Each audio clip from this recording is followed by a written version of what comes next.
execution. That's according to Dr. Mahmoud Bawumia, who is the flag bearer for the New Patriotic Party. No one died. STC denies fatalities in Accra Kumasi bus crash. It's also on classfmonline.com. Achimoda MC fined for cursing MP over Galamsey allegations. That's a very interesting one. Ghana Airports Company vows to crack down on begging and extortion at Accra International Airport. That's a very important one. They have to, because the moment you come out from the arrival hall, no, then people start the collect money. They then think say you bring some dollars. See, Charlie. So that's a very important one on the part of the Ghana Airports Company to do that. So we're looking forward to that. Let me take you to City Newsroom. Also reporting same story as classfmonline.com has done. Sedna Tamaklo is still in prison despite acquittal. That's from Felix Kwame Fosu here. It's also on City Newsroom. And then so on the top stories, I see a Sedun Ketia scrapping delegate system will increase cost of internal elections. So many have different views. Many think that it's a good one. Many also thinking that it's not too good. So that's also the timely execution of 24-hour economy, key to sustaining recovery. It's also here. Western Days from the Western region, 4 killed, others injured in dynamite explosion at Abosso. Third term debate is MPP propaganda. This is from Kwame Fosu. Lower inflation, stronger city, not benefiting Ghanaians. That's according to Miracles Abuaje, who is the director of communications for Dr. Mahmoud Bawumia campaign. Let me finally do something on myjournal.com. Also reporting 1 year is enough to replace delegate system with 1 member, 1 vote. This is from the national chairman of the NDC, Johnson Asiedu Nketia. We know that according to the courts, the political parties, the various political parties have about a year to replace the delegate system. So that's what he's talking about. Then Mahama addresses the joint sitting of Jamaican lower upper houses in Kingston. And yesterday I lost something about the Jamaican parliament. In Ghana we do Jamaican parliaments, they beat the table like that until when they are clapping. And I was so excited when I saw that. You know, in the Jamaican parliament I saw Rasta. Why? Okay. Whilst we don't clap here. Yeah, we will do Yes. when we are applauding someone. They clap there. They clap, but they don't clap their hands. They tap their... Every clap be clap. No. But what is that? No, but we have to specify. What is clapping? So here in Ghana, when you say clap, it means that like young boy and Sam. Masa, it is not here in Ghana. Clapping is not the vocabulary of any Ghanaian. What is clapping? I'm coming. Okay, let me look for the meaning of clapping. If you're in class and they say, Desmond, clap for yourself, what will you do? Will you head the wall or you clap? No, Masa. In recent times, no. People even do this. No. And they tell you they are clapping. I'm not saying. Or you are not Gen Z, my brother. No, Desmond. If you find yourself in an auditorium and they say, let's clap. If you find yourself in church, in classroom, clap for Jesus, clap for this person, what will you do? No, that's not what you do. You put your hands. Clap for me. No, you put your hands. That's not clapping. You put your hands together, right? That is clapping. Okay. Right, but in the Jamaican parliament, what I witnessed yesterday, they don't put their hands together. Okay. They beat the table. Okay. Where they sit, they beat it like that. That's what the term as clapping. You're applauding whoever is speaking well on the floor. So that's President John Dramani yesterday receiving some applause there. Building professional skills while in school is critical for PR professional. That's according to Baba Sadiq. He's been quiet for some time now. Anyway, he's an ambassador now. NDC to resolve branch election challenges before constituency polls. That's according to Johnson Asiedu Nketia. Again, he says that we've stabilized the economy. Says NDC has laid foundation. BOG to sell up to 1 billion Ghana cedis in August as CD faces fresh dollar demand pressure. It's also captured on myjawonline.com. Desmond, welcome to the show. Elizabeth Edu is here. Welcome to the show, guys. What do you have for the return? The return of Elizabeth Edu. This is the Merriam-Webster dictionary. Listen. Okay. Yes. It's important. You Twaso. It says to strike two things, such as two flat, hard surfaces. That is clapping. So in this context, and so if you do this, you are clapping. If you do this, you are clapping. If you do this, is it not hard? Anyway, good morning to good morning to our listeners. Hey, you may have heard you. And let's say good morning to Kwame. Massa, you cannot go to Morocco and come back and wherever we are saying a very good morning to you. We wish you well. We did for you. Of course. We did for you. We did for you. Anyway, so I have the Ghanaian publisher with me. The front page of this paper comes with a picture of the CEO of Good Board, lawyer Sami Jenfi. Fantastic. And Lizzie, why? Lizzie, today you are banned. In fact, you are stopped from laughing, unwarranted laughing. No 200 million Ghana cedis missing at Good Board. CEO sets record straight. That's why it's on page 3 of the paper. Let me go ahead. What is happening? Okay. Accra Kumasi Road, minority demands urgent action. Comes with a picture of Kennedy Nyako, who's the ranking member in Parliament. I don't know, but have you seen that? Have you followed that story? The Kumasi, Accra Kumasi Expressway. Yeah. Yesterday I saw a video. Hey, it was that serious.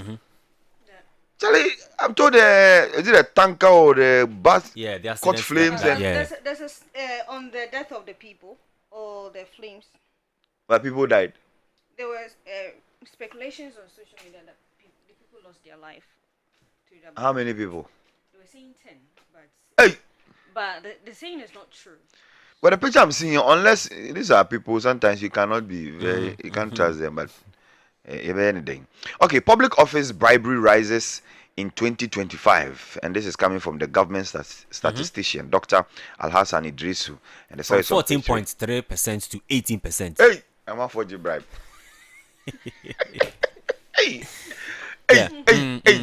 So in the first quarter of 2025, it was 14.3. Then the second quarter of that same year, it rose to 18%.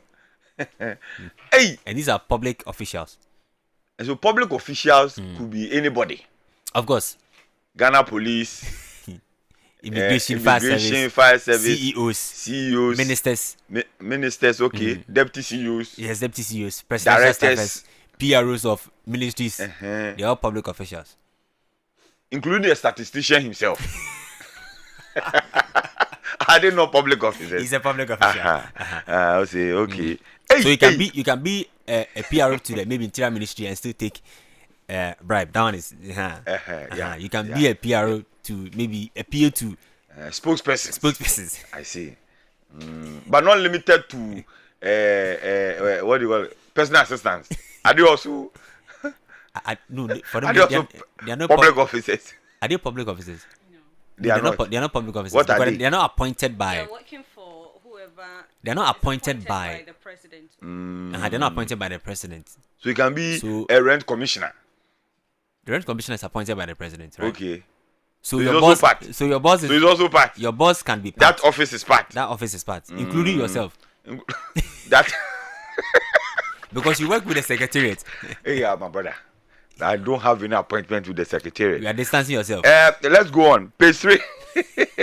Economy strains after IMF exit. And this is coming from Dr. Gideon Boakan over there. So you want to get a copy of the paper and read through. Daily Guide is here. Ministry DTI to build industry ready workforce. AG Ghana Executive Presbytery visit the Gambia. And that's why it's on page 6 of the paper. Bribery surge at public offices. Over 1K payment 1K Ghana cedi payment hit 9.1%. Once again, this is coming from the government statistician. Over 1K Ghana cedi payment. So it means that the bribery, 1K, has hit 9.1%. Is that what the story is trying to say? Yes. So those who pay 1K, like 1,000, 1,000 cedis, yes. 1,000 Ghana cedis. Wow. Okay, so that story is on page 3. You want to get a copy of the paper and read. 4 arrested for 94,530 gold robbery. It's also there. Dynamite explosion kills 4 at Aboso. Dynamite explosion. Is it not the same thing that happened to this Apiati people? Yeah. How many years now? Is it 4? No, more than. It was in 2020. Yeah, 4 years. Yeah. 4 years now, yeah. 2020, 2021. So that would be like 6 years. Hey. And it's happening in another mining area. Charlie. This country. Hey. Anyway, the custodian is here. Fearless, fair, and reliable is their tagline. VRA boss urges utility companies to power Africans' future. Upon Nkrumah demands MP's scrutiny of new IMF deal. That's why it's on page 2. Galamsey booms under NDC as government leaves agenda 111 hospital for illegal miners. Ghana's revenue reforms failing structural test. Prof. Bobkin says so. And the story is on page 12 of the paper. Zoom Lion promises to pay MMDA fumigation staff. That's why it's again on page 2. Deadly crash. Minority 6 agent fix on Accra Kumasi Highway. Okay, so the Chronicle is also here. The true independent, as they say. Friends of Rivers urges government to protect road reservations. And Youth Ministry DTI signed 3-year pact to equip the youth with industry skills. Government loses 200 million in revenue, 200 million Ghana cedis in revenue to keep lorry fares low. Wow. Government must fully brief Parliament on new IMF program. And this is coming from Kojo Upon and Nkrumah over there. The new publisher, Hide Nothing, Fear Nothing, is here. Minority demands action after Brimso Bridge fatal crash. And hands off the public purse. Forcing vows fiscal discipline. Bribery epidemic hits 18% as more officials demand chop money. Oh yes. Chop money. I see. From Golu to the UK, why the Tangier Musa Culture Expo matters. Ganja ice. Let me take it again. Ganja ice cream and drinks 10 busted. What is that? What is ganja ice cream? So as in weed ice cream. So there's weed in the ice cream. Use it. Yes, so there's weed in the ice cream. There is weed in the other one is what? Drinks. Ice cream and drinks. Yes. Hey. I don't know for Really? for some reasons there are so many things we consume that is I mean they add weed to it. I remember a week or two, someone shared a story on a social media that he went to buy I think food or so. I've forgotten the food he bought. And then he said after that he felt very, very, very dizzy. He was taken to the hospital and they said that what he ate contained some amount of weed in the food. Hey. And so yes, with ice cream, I've had that ice cream before. I've had Igbe toffee. They say they add weed to Igbe toffee before. No, so they have their toffee, not the Igbe toffee. Wheat toffee. No, so they add, yes, they have wheat toffee and we have Igbe toffee, but they used wheat to prepare or to do the Igbe toffee. Now, okay, so my question is it Sobolo, they add. fine? So they add wheat to it. Yeah. Fine. Is it to suggest that those who take it are aware that? Yeah. But they won't sell it to you if you're not a customer. So you should be a customer. No, but in weed taking. there are people who have no idea they are buying food that contains substance of weed. But is it by force that I take weed? No, if you would take weed, it means your friend is taking it and he or she wants you to try it and he doesn't want you to be aware. So after you're done taking it, the person will inform you. But as long That's what I'm asking. Yes. Who So know we are? so if, Does it necessarily if mean you that? take it, it means your friend was the one who has given it to you, not a food vendor or something like that. It doesn't work that way. Oh, so you know how it works. Hey, Lizzie. Lizzie, no. Hey, Lizzie. No, I'm just, Hey, Lizzie. Oh, Lizzie, I'm very disappointed. No, this is not No. The way you are describing. That's it. No, you're asking Oh, yes, I'm asking. answers to the questions, right? And Because- I'm giving it to you. Yeah, because KOG is saying that some people do not know. Mostly the shito, sopolo, and the wheat of it. So if you take wheat of it, means KOJ takes the wheat. Okay. So maybe KOG thinks.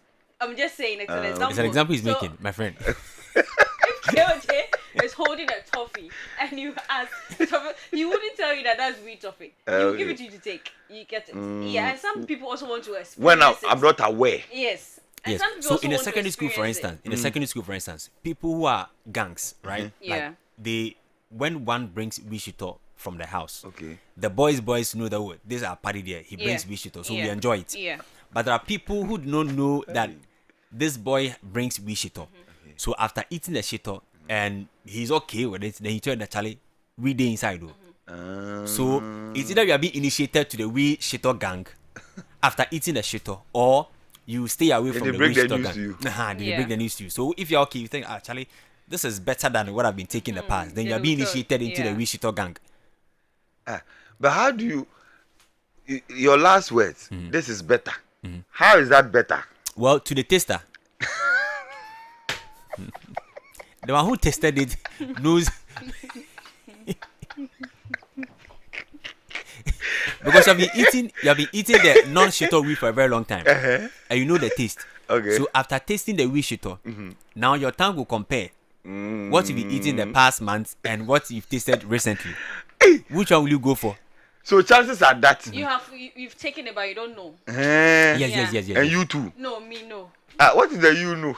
No, Why? because I'm using myself as an example. I ate shito before, and the guy told me that Charlie, we dey inside. Hey. Yes, because I felt dizzy at a point. And then what's his name? Chumberma. The deputy director for NACO. In fact, you should come and conduct some tests. Bring their people because now that KOG has actually confessed on air. Oh no, that's the truth. When I ate What the is shit. no, I'm just re-echoing No, what but you you're saying just they said. should come and test me. Of course. Test But me you are, for- So the truth is that lots of people are consuming. but this is serious, eh? Lots of people are consuming weed substance. I mean, in states that I am buying food from here. Yeah. Unaware. Unaware, yeah. A lot of people. Oh. A lot of people. So then it means that the recent exercise they did, I think they said they conducted some exercise on some recruits and Yeah. all that. They Yeah. found some may be genuinely unaware that Exactly. they might I have agree. taken this Yeah. substance. Yeah, I agree. In fact, maybe the day before, a night before they went for the test, unaware, he He bought went- something from the roadside. Especially And it boys contain boys weed. food. Hey, when boys, Yeah, they mostly do that. But hopefully, too, the girls are very Oh competitive. yes. Hey, They're you said no. competing with the boys. It's true. Hey. You have not tasted it, but maybe your friends have tasted it. I see. Well, anyway, so the new crusading guide is also here. Bring new IMF deal to Parliament for scrutiny upon Nkrumah demands. Court declines conviction of JG Resources directors. Says main gold dispute must be decided at trial. That's also the Faris family accuses Upper West Akim DC police commander of intimidation. This is also here. WCC invites Ghana police ban to Notting Hill, Boston Carnivals in celebration of culture and unity. Let's build Ashanti region for Baumia's victory. We'll see how that goes. Meet and okay, so that's the Ministry for Youth Development, and then DTI tackle skills gap partnership to equip youth with practical industry and demand competencies as well. Okay, so this is here. CA Foundation donates 400,000 Ghana cedis medical equipment to tackle Nobel syndrome in Koforidua hospitals. So that's the crusading guide, the new crusading guide for you. Daily analysis here without fear of favor. Ambassador Hannah Tete calls for different thinking on migration. Ghana Jamaica deepening trade investment ties. It's also here. Comes with a picture of President John Dramani Mahama and the Jamaican Prime Minister Andrew Holness. Okay, over there. Gensa Energy buys out investor as Oppenheimer exits after 5 years. Youth Skills Development, Youth Ministry DTI chat new course. Partnership to equip young Ghanaians with practical skills, entrepreneurial mindset. GJA reconstitutes statutory committees to drive professional excellence. Comes with a picture of the GJA president over there. Ghanaians seek UAE jobs. Okay, so let me take that again. Ghanaians seeking UAE jobs must obtain police clearance certificate. Yeah. Why? So I am told that, in this United Arab Emirates jobs that, lots of people do advertise that, there's an amazing job here, there's electrician, electronic job here. They go and they end up doing a job contrary to what was advertised. Okay. And then you've heard stories where people have been abducted, people have been, people's passport have been seized, people are working, people have been confined in one house working 24 hours without any proper documentation. So now if you are given the police clearance to work, it means that the police knows where exactly you are going to stay and work. So in case of any challenges, the police will be aware of where you are so that you can be rescued. And I think that, I loved it when I saw that directive. So that, people's security must be taken serious in the United Arab Emirates. Honestly, lots of Ghanaians are struggling in UAE. There's a neighbor in my area who is currently coming down to Ghana. I'm told next week or so, or within this month, because they've been in I'm told Dubai for about 2 years. The gentleman works 24 hours in a house. 24 hours. He doesn't step out. His passport has been seized and all that. Then he managed to take his wife there, and now the challenges there is unbearable. So they have to come back to Ghana. So these are some of the instances that lots of Ghanaians go through in quest to see greener pastures. Yes. The green doesn't tend to be green there. At all brown one.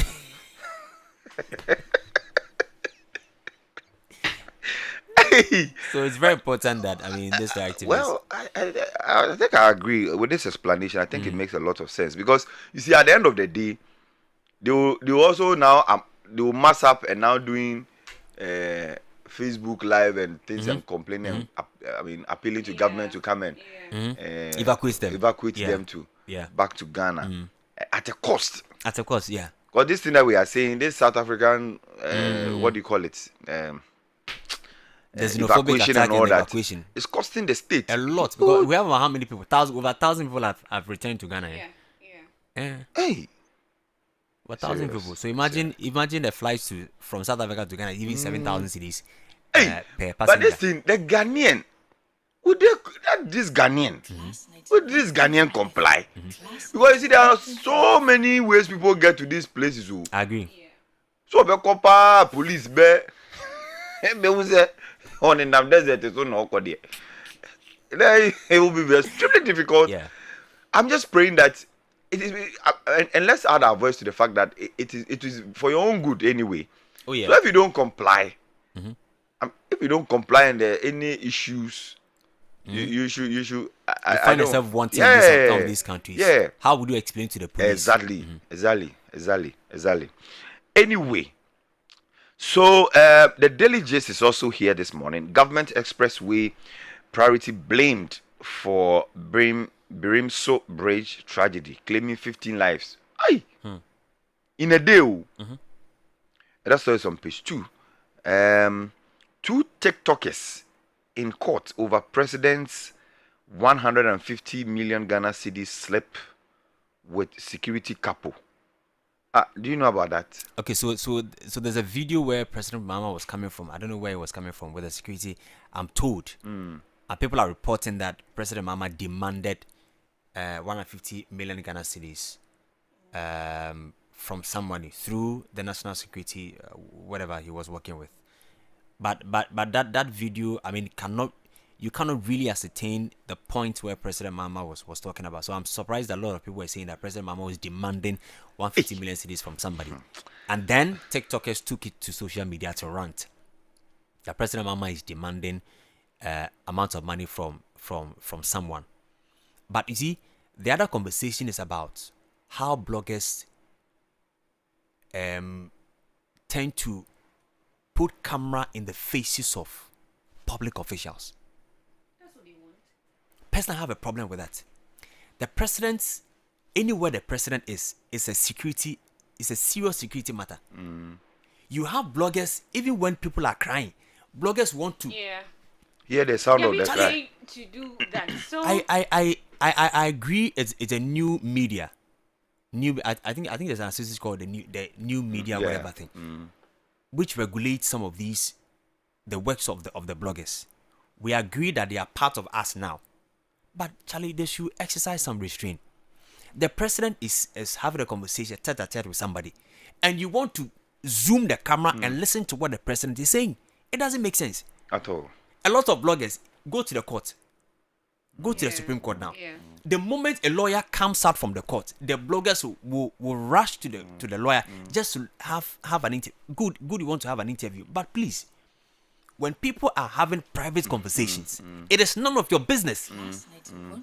So, Lizzie, you and your new media people, your bloggers, your TikTokers, when dignitaries are having private conversations, it can be celebrated. But these bloggers are being paid by these same government officials to follow them. So they are doing the work that they are being paid for. So you guys complain. So I cannot ascertain who the government is paying. But look, all the bloggers. So let's say Lizzie and I find ourselves at an event, right? We're having a private conversation. Bloggers do not have the right to come close to a Zoom and listen to the conversation we are having. You want to be the first. That is a breach of privacy. That is breach of privacy. Yes. You can record us when we are having an open conversation. You want to have an interview with you, but not when Afenyomakin and Muntaka are having a private conversation. The bloggers want to zoom and listen to what they are saying, and they do caption it. Listen to what Afenyomakin told Muntaka. Then it will trigger people to go and listen to watch that video. That is breach of privacy. I think that the new media people should regulate how they go about in their work. We appreciate their work, but the breach of privacy is too much. I agree. I've seen that this particular trend in recent times where, yes, you go to even some of these big men or women, celebrities and what have you, go to functions and you see them having some private conversation, maybe with their friends, 2 or 3, and you see a blogger, is either put a microphone on him and he pretends to be walking around, and because of the conversation they are having and the sophistication of some of these gadgets, it picks certain things, certain private conversations. Look at what happened during Sami Jenfi's in-laws funeral, where he was having a conversation with Brother Sami. Yes. Then the bloggers picked up that Sami Jenfi says you should give a private number. Charlie, even if it is so, he has a right to have a private number, right? Even if it is so, bloggers do not have the right to zoom and pick that sensitive conversation they were having. It was a private conversation. That's the reason why he said it into his ears. Yes.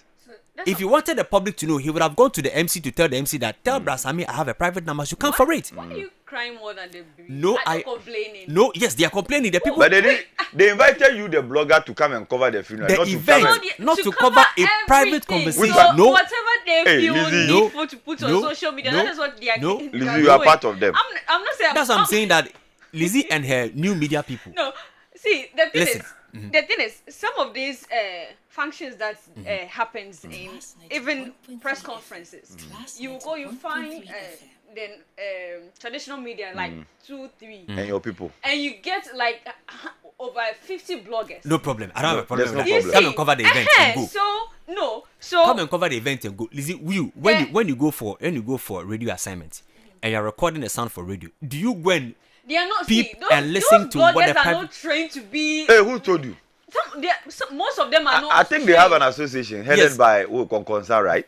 Yes, I think that's the new media. Yeah. Most of these people are not trained, and most of these people are not under any association or whatever. I agree. Oh, So, they have. no, They most are of them. not. Okay, so it's They're a not- new Yeah. media. I don't know whether it's regulated. So They're the not new regulated. media, I That don't know is whether what, they are membership of the new media and how their work is. Unlike That we are not Ghana Journalists Association. So I can't tell what that they is do. why Phyllis Kwachi Fosu, when he appeared, I think DJ was having a Yes. he made mention that they should add these bloggers to You should give them whatever. category. You see, so I'm saying that most of these people are not trained. They are doing whatever they do to get the numbers on social. It doesn't media. mean You that get go and it? listen to people's private So, conversation if and you- if and you- record. No, if you pay me to come to a event to take videos and post for you to promote you, whatever would attract people to my page is what I would do. And not private So conversation. if I feel that I have been given the mandate to move around. So if I feel the private conversation you're having with Doc would be that particular part will be what will attract people to my page. What stops me from doing it? Because Okay. I've been given the free will to do it. Free Okay, will, so- but there's also law. So that the person that is assigned you or paid you to go are supposed to put that kind of regulations in place that when you come, this is what you're supposed to do. Don't cross this boundary. But if you don't put that thing, lay that rules for me to follow, whatever I will do to promote my page and to help promote the event you are talking about, that is what I will do. Yo. Anyway, the story is here. I want to read the full text. I don't think that it's two TikTokers in court over President's 150 million Ghana cedi slip with security couple. All right. So the two social media content creators have been granted bail after being arrested and arraigned before the Kotobabi Circuit Court over the circulation of a viral video allegedly portraying President John Dramani Mahama and the National Security Coordinator COP Osman Razak discussing an amount of 150 million. The case has ignited fresh debate over misinformation, freedom of expression, and legal consequences of sharing unverified digital content, while also drawing attention to the government's explanation of the widely circulated recording. The accused, Issa Kayaya of Insemfie TV and Godfred Ansu Damwa, have been charged with conspiracy to publish false information after investigators alleged that they reposted and circulated the video with claims that it showed the president discussing the payment or receipt of 150 million Ghana cedis in suspicious circumstances. They pleaded not guilty before the Kotobabi Circuit Court and were granted bail in the sum of 30,000 Ghana cedis each with two sureties. As part of the bail conditions, one of the sureties for each accused must be a public servant earning at least 5,000 monthly. The case has been adjourned for further proceedings. So it goes on and on and on and on and on and on. We are. So you know, unverified information. So please, this post and reposting and reposting. Yeah. Yes, that is when you send me to repost, me I don't repost. How am I supposed to repost this? Say my dahwa. The President Mahama is having a conversation about 150 million Ghana cedis. And you think that Lizzie's new media, the TikTokers, think it's something that we need to put out on social media for people to consume. These are unverified comments. And soon after the video went viral, Minister of State in charge of Government Communication and Presidential Spokesperson Felix Kwame Okyere dismissed claims surrounding the recording, insisting that the conversation had been deliberately edited and taken out of context to create a false narrative.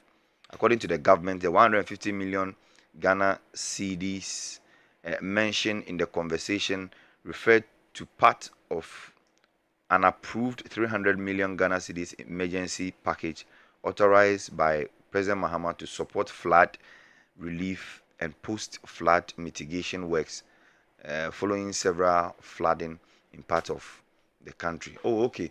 So it means that in the video there was a mention like that. Okay. There was an amount of money quoted in the video. Okay. That is undisputed. But in relation to whether or not President Mama was demanding that someone pays that money to him, because the content of the video put out was that President Mama is demanding money to return favor to somebody. You get it? Wait. This morning, I'm so scandalized. Listening to Lizzie defend her new media people. Lizzie. I see Lizzie. You see, the point is that before the man became the first gentleman of the state, he had his own private life, and even as he occupies that seat, he still has a private life. Exactly. It doesn't take away that fact. Agree. So when you belong to a certain, I don't know if I should even qualify them as a profession. Of course, man must survive. So the new media has come to stay. But yes, you rightly said, Kokonsa is Eugene. Eugene leads them. And so it brings back one thing about professionalism and what have you. And the fact that we journalists, a lot of us, of course, have our umbrella body, which is the Ghana Journalists Association. So you dare not do things anyhow. You apply yourselves to the rule, and you ensure that you stay within the confines of the rule. But I don't know. I want to believe that, of course, they would have their constitutions and what have you. But I want to believe that it is not as strict as you would have, for instance, the GJ does. That's why I'm saying that I don't know if I should qualify them as a profession. Because, of course, journalism is a profession which is regulated by the association in the country. And so if you have the new media, which has become the norm now, where once you have a good phone and you have now the microphones and those things, and I mean the pickups that we are fixed to people's shirts and all of that, and you're able to go out and then get the stories. We are in the day and era of yellow journalism. Years ago, where a certain newspaper used to be, do some of these stories, channel sensational stories and what have you, just to get the traction that it needed. Yeah. We've still come back to that time, but now in the form of new media, what is known as new media. But the new media people should know that people have their private lives, even if they occupy certain public positions. The fact that you're a public official doesn't mean that your private life has been taken away from you. And so what journalism tells us is that there shouldn't be a breach of privacy. In fact, journalism would even tell you that sometimes, in order to put out certain information, you need to even sometimes seek the opinion or the tacit approval of whoever you are going to put out there. Yeah. That is the reason why you can even video somebody and then the person will get angry and tell you that, why are you videoing me? Exactly. The person has every right. You understand? Unless, of course, you are doing a covert exercise or an investigative exercise in nature. In this case, I doubt, because we've seen some of these videos. There are lots of them. Somebody is having a conversation with someone, before you realize the conversation leaks on social media, and it's more like I'm the first to tell it, then it is bringing me traction. So we tend to want to get name or be famous for ourselves or for our image or the brand before anything else. We throw professionalism to the wind. But mind you, even though if it is a case that they don't have rules governing them, there are certain things that should prevail on you. Common sense should prevail on you as an individual. Now look, if I put out anything out there, which of course, and you see, before you join even an association, you should know what you are joining. Yeah. You should know, you should have at the tip of your fingers some of the things, the do's and the don'ts ethics that it comes with. Some of these associations. You should know them. There's common sense before anything. You should know them. Do we also blame some of the politicians? Okay, so to the industry players, because like Lizzie mentioned, so if you take a blogger, so the politician is traveling to maybe inspect a road, a road construction. He or she invites the blogger to follow me. So, okay, follow me, take videos. I'm pretending as if the media is not there, but you are capturing every conversation that I'm having. Mm-hmm. So the blogger feels that he or she is being empowered by the state official. That's how he feels. That's it. That's the no. Yes, because if you look at some videos, clearly the MP or the state official is pretending as if the blogger is not there. Yes, exactly. That's Forgetting true. that they have the lapel mic Exactly. on their dress. Yeah. So there's the video where the Kwame Okyere Jnr. MP, what's her name? Akrugu was kneeling and begging. Clearly, she had about 5 microphones on her. It was. So they this is planned clear it. settings. Yeah, they planned it. All right. So it's planned. So if the blogger captures the conversation she's having, clearly you could see that it's a planned thing. But where it is not a planned thing, like President Mahama's video, for instance, President Mahama has no idea about who that blogger is capturing. But the blogger So who managed. the question is who assigned these bloggers to follow the president? Okay, Elizabeth. Because nobody so- will put a video out there if the person is not assigned to follow the president, because the media that follows are always approved. They even have their cards and tags that wherever the president is moving is following them. So if a blogger is following the president and getting those kind of, because there are videos that a professional like me will not put out there, but for a blogger, he is supposed to be there to capture it. Even when you're walking from your car, going to sit down, greeting this person, they've been tasked to do those things and put it on social media. Is that what their constitution says? Is that what their constitution says? Nobody has a no bloggers. You understand? You understand No that those bloggers don't have a understand- constitution that they understand- follow. you They are understand there the- doing their work. You get it. Which so is- if so no, I'm so coming. if you don't pay me to come and follow you, or you don't call me to follow, you are going to Tamale or doing this for me to come and follow you to take videos of you. I don't even have the right to be there. Okay. You get it. So that person that took the video, whether it's a blogger, whether it's a journalist, whoever did take that video, was mandated to be there, and the person took Okay. the video and put it out there. So why are you guys complaining? Mandated to be there. Yes. Hold on. Mandated to be there. Mandated to report everything. Excuse me. A blogger reports Mandated to- everything. hold on, mandated to report a hold on, blogger, hold on, blogger, hold they on. report and You post everything. you just said that they don't have constitution. I doubt though, because they belong to an association. Who's Using- no, that's what I'm saying. Hold on, Not all let me of them. Let me make no, my no, point. No, hold let on, me hold make on, my hold point. on, hold on. Let me. I'm telling you that because sorry, I most don't of know these why people are my Elizabeth friends. seem No. to be, okay. See, so that's now I what, no, understand. Okay. so I'm telling So- you what so I I'm know. saying, So I'm you not can't. saying- So But hold she a on, hold blogger. on, hold I on, don't hold know. on, hold on. I don't know. Okay, let's listen to you. Let's listen to you. Because the way she's holding brief for these people. I'm not holding brief for Maybe she anybody. has- So I No, invite I'm you not holding to brief come for anybody. to come and cover my program as a blogger, Uh-huh. and then you come and I'm not eating well. Because I invited you See, to come. and So talk. you didn't Then give go and me put it no. out. So you're Let's supposed not to hold on. justify No, yourself. Let's not. It's not Well, about the tangent you are justification. proceeding No, on, I if think you don't you are tell just- hold on. you are If just- you don't tell let me me, hear you. if you don't tell me what and what I should No, caption and no, what no, and what you I are shouldn't getting it caption, wrong. No, you are I getting will it wrong. post it. I will No. post everything No, because it's my so page I that I'm think we need promoting. to, I think we need to speak with the new media people. it's Eugene, my how page that how I'm how their promoting. work is being done. let me All right, see if I can- because for we instance, if those of us here, if you are going for an assignment, if Doc is assigned to DVLA, he's going for DVLA DVLA assignment. He knows that he's going to capture what the DVLA boss will see, right? Which will produce for 12 or 5. Yeah. If Charles is going for an assignment, maybe at Immigration. maybe at Ministry of Transport, maybe at Why- Ministry why of do you Transport, mention I shocked him. Oh, why? Maybe at Ministry of Transport, his focus is what the minister is going to see Because as far he as has been trained. transport fares is concerned, Because those people as far have as been fuel price trained. is concerned. All right, he's not interested in the shoe the minister is wearing. Yes. And the car the minister he's not going to capture when the minister appeared at the press conference or whatever. His focus is going to be the story that will be produced for 12 or 5. Exactly. Right?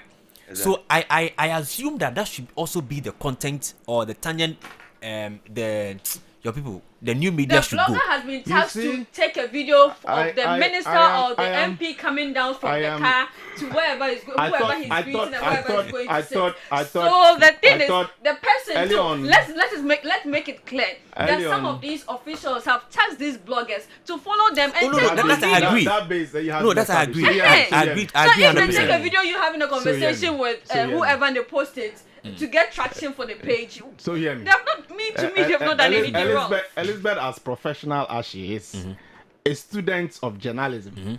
In fact, at Unimac GIG. Charlie, it's in question. For that It's in matter. question. It's in Hearing question. her espouse this position today, It's in question. I am calling her professionalism Into doubt. See, and there are in some doubt. there are some factors Kill you're the supposed to guessers. lay it there. Well, Then which factors? if the So- blogger so was not everybody, paid if you hear to follow me, the if you hear president, me, they wouldn't if- have if taken. I may, if They I wouldn't may. have taken that video Okay, and If I posted. so may, let's if I listen may, to Charles. If I Okay. may, if I may, the way you are so hyper this morning and defending your people, me, I don't get it. The point is that wrong, you guys are always blaming wrong would always be wrong. I agree. Wrong would always Yes, be I wrong. agree. So The what point is that an admission that Listen. Lizzie is a blogger? No, she is. She is. I'm She not is. a blogger. My people, my people. No, I'm She not said a it. blogger, please. So she's So one of so them. so Lizzie not a so blogger. Lizzie is a TikToker. She has large following on TikTok. Oh, sir. Oh yeah. No two ways about it. So- but I'm equally surprised at. So someone sends a message. I read that message. So you let's listen to Charles. Then we'll come back. Okay. See, I It was work kakra, I dare you to call. I dare you to call Suffolk and Tanka right now, and there will be rules governing what they do. We'll Aside try- from cancer. in cancer, sorry, Hey. and there'll be I'll rules. come back, pray. There'll be rules. It's your Kantanka that has. There'll be rules governing what they do. So to start with, for Elizabeth to say that they don't have a constitution governing them, I doubt there'll be a constitution. Okay. Some of them, so even I'm saying- we I'm do. saying- I remember this. Oh, their let me make my point. Let me make their my association was launched some few years ago, about 2-3 years ago. Yes. I remember it was even Sewa Mihe who was even the MC for that particular Okay. event. Yes, Yes. definitely. And So they I'm even sure named I'm sure their by now. executives. Okay, so I'm sure by now there are some. Let me make Are my you point. part of We'll the listen. Ghana We'll listen. Journalists We'll listen. Association? I Are you am. part I am of a member it? of GAG. Yes. You see? No, so listen, hold on. Let So- me make my point. Elizabeth, Master, don't you wait. they will listen say to yes. me. They don't even produce. No, How about you? listen to me. Listen to me. That's a different issue. You see, I understand when you say that the rules are there, but there are certain people who don't apply themselves to I it. agree. Fantastic. Yeah. You understand? Yeah. But to say that they don't have rules, I doubt. They don't have a constitution. It's just, I mean, in your words, you said they don't have a constitution, and that's why I say that I doubt. They will definitely have constitution governing them. They It might is not. They just might not like- have a full documented constitution, but they might have rules that is governing governing them. them for now. Exactly. Yeah. Anyway. You see, so and it's just like the GJ. The GJ is there. This man here has decided that he will not join, and he's doing his things anyhow, just as he's seated here right now. You get it? So it's there. There are those within who would not conform or yield to what professional standards have Yeah, been set. yeah. In this case, we're talking about what is meant for public consumption and what is not meant for public consumption. Okay? As far as this journalism work is concerned, your truth or whatever you are reporting is to the people out there. Now we have what plainly you can go and cover and decide that, okay, this is the angle I'm going with. And we have covert exercises, which usually are investigative journalism, where you go undercover to, do your investigations and all of that. Like, for instance, the Zippergate agenda in the US and all of that. All of those issues are there. In this case, you are at a public program, a public forum for that matter. The president is there. Nobody stops you from taking videos of the president. But you should be mindful of what you report to the people. Yeah. What you report to the people is very germane at this material point in time. And in this case, you talked about the fact that people have those pickups, they are fixed to shirts of people, which Yeah. means that it is deliberate. Because those people, They some plan. of see, Deliberate, that's why I made yes. the People are statement that paid. some of the or they've contracted some them of those to people take Them are to- not exactly. trained with the media standards Aha. we are using. So that is No, why I I'm made asking that you. when I That's- made that point, you oh, were not come here. on. No, Oh, hold on. When I Elizabeth, made I've not made any no, point no. yet. When I No, made that why- point, I don't No know why- third you were not term here. for Muhammad. I don't So- know why So Elizabeth that's what I'm doesn't. saying that the first point of if contact Elizabeth with the listens, blogger if you being listen- at He'll where just the mute their president mics. is. So you so listen. No If you third term listen. for Charles, Muhammad. you kindly even wrap up. even as we are doing this, we are educating people out there. Yes. Definitely. You should listen to me. I listen to you, so listen to me. We have listened to you. It's Uh, okay. no, It's no, okay. No, I'm- let him wrap up. I am not going to. You are going to allow him You to you talk. just I am not Let going it to, wrap. I am not going to. I'm not going to allow any spokes. Anyway, Wow. So here's the point. The point is that you should be mindful of what you are reporting to the people. In this case, so when the president mounts the podium and he's using the microphone, it is out there. Everybody captures it. It is for public consumption. The president has his private life. You say that who contracted them to be there? The new media people, they are there. At the presidency, it's not just the traditional media people. They are there. And I want to believe that occasionally some of these things, per my experiences in Parliament, Kate Ado, who was the then Director of Public Affairs, they will call you occasionally and then they upgrade you. They do some of these orientations, so to speak, for you and tell you that there are certain areas you don't go. You don't capture the speaker. For instance, I recall when I first went to Parliament, and then the first Deputy Speaker of Parliament, then Joe Wise, his first time, he was having a conversation. I think it was then Alban Bagman, who was just a member of Parliament. And then I went there, and then I introduced myself. I wanted to speak to Joe Wise, and he was like, I should wait. And then all of a sudden, I took my recorder and I started recording. And then these folks, my colleagues came there and told me that, hey, do you know what you are doing is wrong? You don't even try to speak to the first Deputy Speaker here at the foyer. You get it? So I get the point. There are those miscreants who will not apply or yield themselves to the rule. They are there. But at the presidency... Like what you did. No, I'm saying. So out of that, I learned, or there were experiences I gathered from there. Yeah. So I don't do that again. That has been established. Masha, you were doing it. That has been established.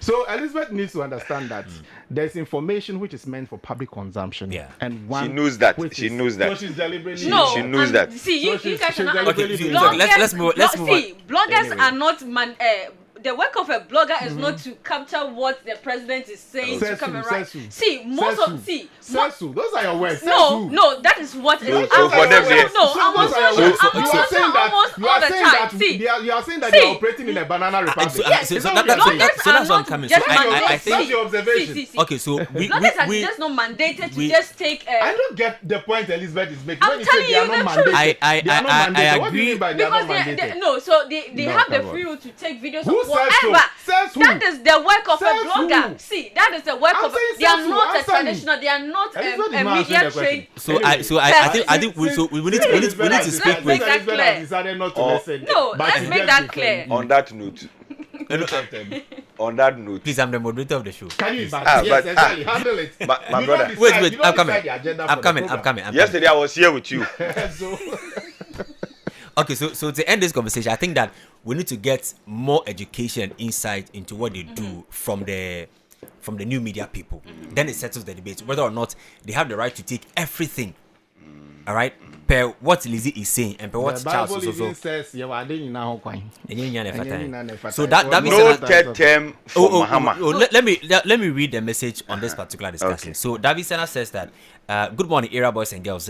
Ghana is not a banana state without laws. The new media people must be prepared to face the music when they breach the rights of the people and institutions. Thank you, David Senna. Last one, Chris says that good morning, Kwame. Please tell the lady to stop defending. What is wrong is wrong. She should stop Because annoying I'm some of. getting her argument. Listen, she should stop annoying some of us. Is Lizzie telling us that what happened at the late Kudedo Ajman Rollins' house was paid for by the family? Please stop defending what is not good. Common sense is what most of them lack. Chris in Brukusu. Chris, thank you so much for this message. This one says, good morning, class. Hey, where's the message? I have a question for Lizzie. Do bloggers have rules and regulations? Babs also sending this message. Well, we'll deal with this matter. There's a very important one that so someone's asking what happened at Kudedo and Rollins' house. Lots of bloggers were there. The family were crying and the bloggers were zooming the tears. What is that? See, that is what I'm saying. That is the work of a blogger. What are you using the tears for? That is that is Charlie, the work. That is why I they are don't get called it. bloggers, to take videos of everything. Of They the are tears. not- they- So see, what? they are- So what are they using the tears for? to Or get the followers following. and to get attraction Charlie. to their page. It's nonsense. You have to It's the stop work of those a things. blogger. No third term for Mahama. Mosquito now you can go blast on with your story. NDC agenda pushes. It comes with a picture of Johnson Asiedu Nketia, aka General Mosquito, who is the national chairman of the NDC. And I'll read parts of the story as reported by Daniel Bampo in the Daily Gist newspaper. So the national chairman of the National Democratic Congress, NDC, Johnson Asiedu Nketia, has forcefully dismissed suggestions that President Mahama should seek a third-term presidential a third presidential term, insisting that neither the governing party nor the president has any intention of violating the constitutional two-term limit. He remarks, his remarks comes amid growing public debate following separate lawsuits filed at the Supreme Court seeking interpretation of Article 66(2) of the 1992 Constitution regarding whether a president who has two non-consecutive terms can contest again. It goes on and on and on. And Asirin Ketia, in an interview, said, and I quote, "Nobody is going for a third term in Ghana. This is not how our democracy works." The NDC chairman, who has interest in contesting the presidency, declared, adding that the party would never support any move that threatens the country's constitutional order. Asirin Ketia further rejected suggestions that recent constitutional debates on legal challenges He disagrees with that. before the Supreme Court should be interpreted as evidence of grand political strategy by the NDC. He described the lawsuit as actions. Is this the NDC? I don't know. He described the lawsuit as actions initiated by private citizens pursuing their own interests rather than official party policy. So the NDC chairman's comment reinforces an earlier official position taken by the party after speculation first emerged in 2025 over possible constitutional amendments relating to presidential tenure. It goes on to say that against that backdrop, Asirin Ketia cautioned party members against allowing premature discussions about succession to overshadow the government's performance, insisting that whoever eventually emerges as the NDC next presidential candidate must first inherit a successful administration built on the achievement of the Mahama government. So that is it. It goes on and on and on and on. No third term for Mahama. That is Asirin Ketia saying so. Yes, No yes, third term. No third term. So okay. Party chairman has spoken. Okay. I don't But know why the this- paper says that the party chairman who has an interest in contesting. Has he told anybody he has interest in? No, I'm contest? interested in that line. I'm not the one who said the paper said it. So the party chairman who has an interest in contesting as the presidential candidate disagrees with what the constitution or what people. What the agenda? He the says agenda people- people are trying to push. So the third term of President Mahama, according to Senegal, is Emma. So No, Senator but- Mbasui. I don't know why this thing still makes the news every time. Like every Charlie. month it pops up, because the president himself has stated that he is not going to contest again.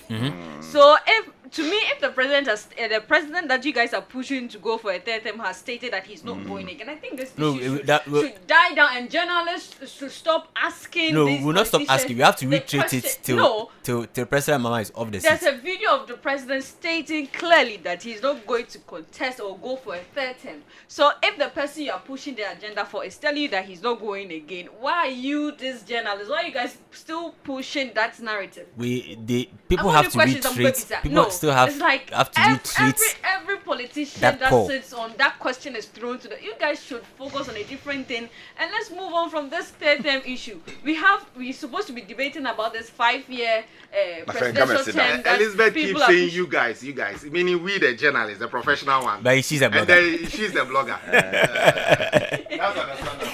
But Charles, I mean, there's a very interesting story. Doug, you come in. So Ghana Airports Company Limited has dismissed 2 car park workers at Accra International Airport over allegations of extortion from travelers. This forms part of effort to eliminate the practice and improve passenger experience. The managing director of the company, Yvonne Nana Efriyopai, disclosed the developments during a visit by Parliament Committee on Roads and Transport to the airport on Tuesday, that's yesterday. According to her, 2 workers were dismissed after the company received repeated complaints from passengers and was able to identify those responsible. Ms. Opari said airport remains committed to eliminating extortion and other forms of misconduct at the airports to ensure travelers enjoy a safe and seamless experience. Doc, I don't know whether you've experienced this before. Charlie, Whether or not you are coming from outside the country, they have to tax you. Once you come out from the arrival hall, you are a victim. you're potential bugger. Hey, but this is Charlie. I think we've it's seen something this that's thing over the happened at the years. airport for many years, Many, and I'm glad that the airport company limited has taken actions. I hope it may not stop, but reduce it. I'm just hoping. And of course, it's this same staff and auxiliary workers around the airport area who engage in some of these things. I mean, UPF way anymore. Then, in fact, somebody has made it an entrepreneur agenda. He dresses from home to go and stand at the airport to extort money. It's a serious business. I tell you. Serious business. But to be a staff and behave in this manner, I don't know. I'm sure the dismissal has arisen because of maybe consistent admonition and caution. Yeah. Maybe as staff thereby and stuff like that we've heard, we've paid information that this is what you people do. You have to stop. And we don't want scapegoats and all that. I'm sure because other than that, I mean, the dismissal comes in as very, very strong and the way to go, if you ask me, because the extortion is and the I'm not confused. It's just too much. Yeah, it's just too much. I don't know. Is it a suspension or dismissal? Dismissal. Aye. So it looks like these people have been captured for a very long time. And you see, and they work at a car park. So these are, I mean, the incidents happen at the car park. Oh. So it looks like they are already always on standby at the car park. The moment you come in with your traveling bag, they know that Charlie. Which of the car parks? Is it the airline car park or the just before the arrival hall? You know the car park line up. I'm sure it's either that place or there's a different car park there. Because the moment if someone is coming from the arrival hall, the moment he comes out of the entrance, there's a car park there. Yes. So I'm sure these people might be standing there to extort these monies from them. Hey Charlie, it's serious. I think they need to caution the taxi drivers as well, because taxi drivers, well, that's their business anyway. They charge exorbitant price, and that is why it's the airport. If you're British, you don't want to pay more. Pay more. You want luxury. Anyway, in another story, we have Lizzie or 10 Koforidua Technical University students arrested over alleged cannabis-infused drinks. So that's the matter we're discussing this morning, earlier this morning. Yes, so this story interests me a lot. And this was done by Nadia in Tiamwa, still with the Daily Gist.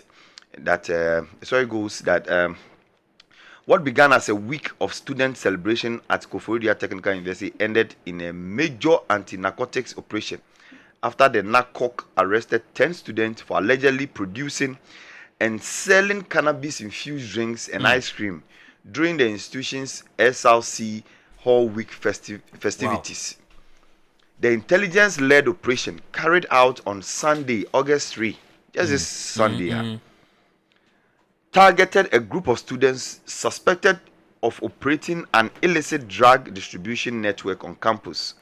According to NACOC, the suspects were allegedly involved in the production, distribution, and sale of cannabis-infused beverages and ice cream to students and other patrons participating in the whole week celebrations. Authorities identified 23-year-old Priscilla Tete as the suspected leader of the group.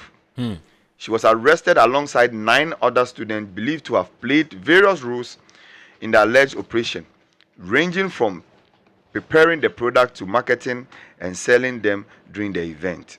According to the commission, the arrest followed intelligence that over a period of time, leading to investigators to monitor the suspects before moving in to disrupt their operations. So that is it. Investigators believe the operation extended beyond simple sales, alleging that members of the group were involved at every stage of the supply chain, including the preparation, packaging, distribution, and retail sale of the product on campus.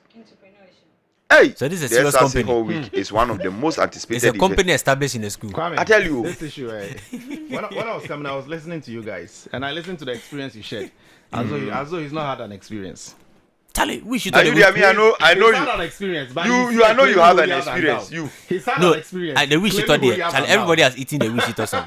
See. How? Yeah. Charlie. Oh, you've eaten Especially it. those who buy the watch. Yeah, and he likes watch it too.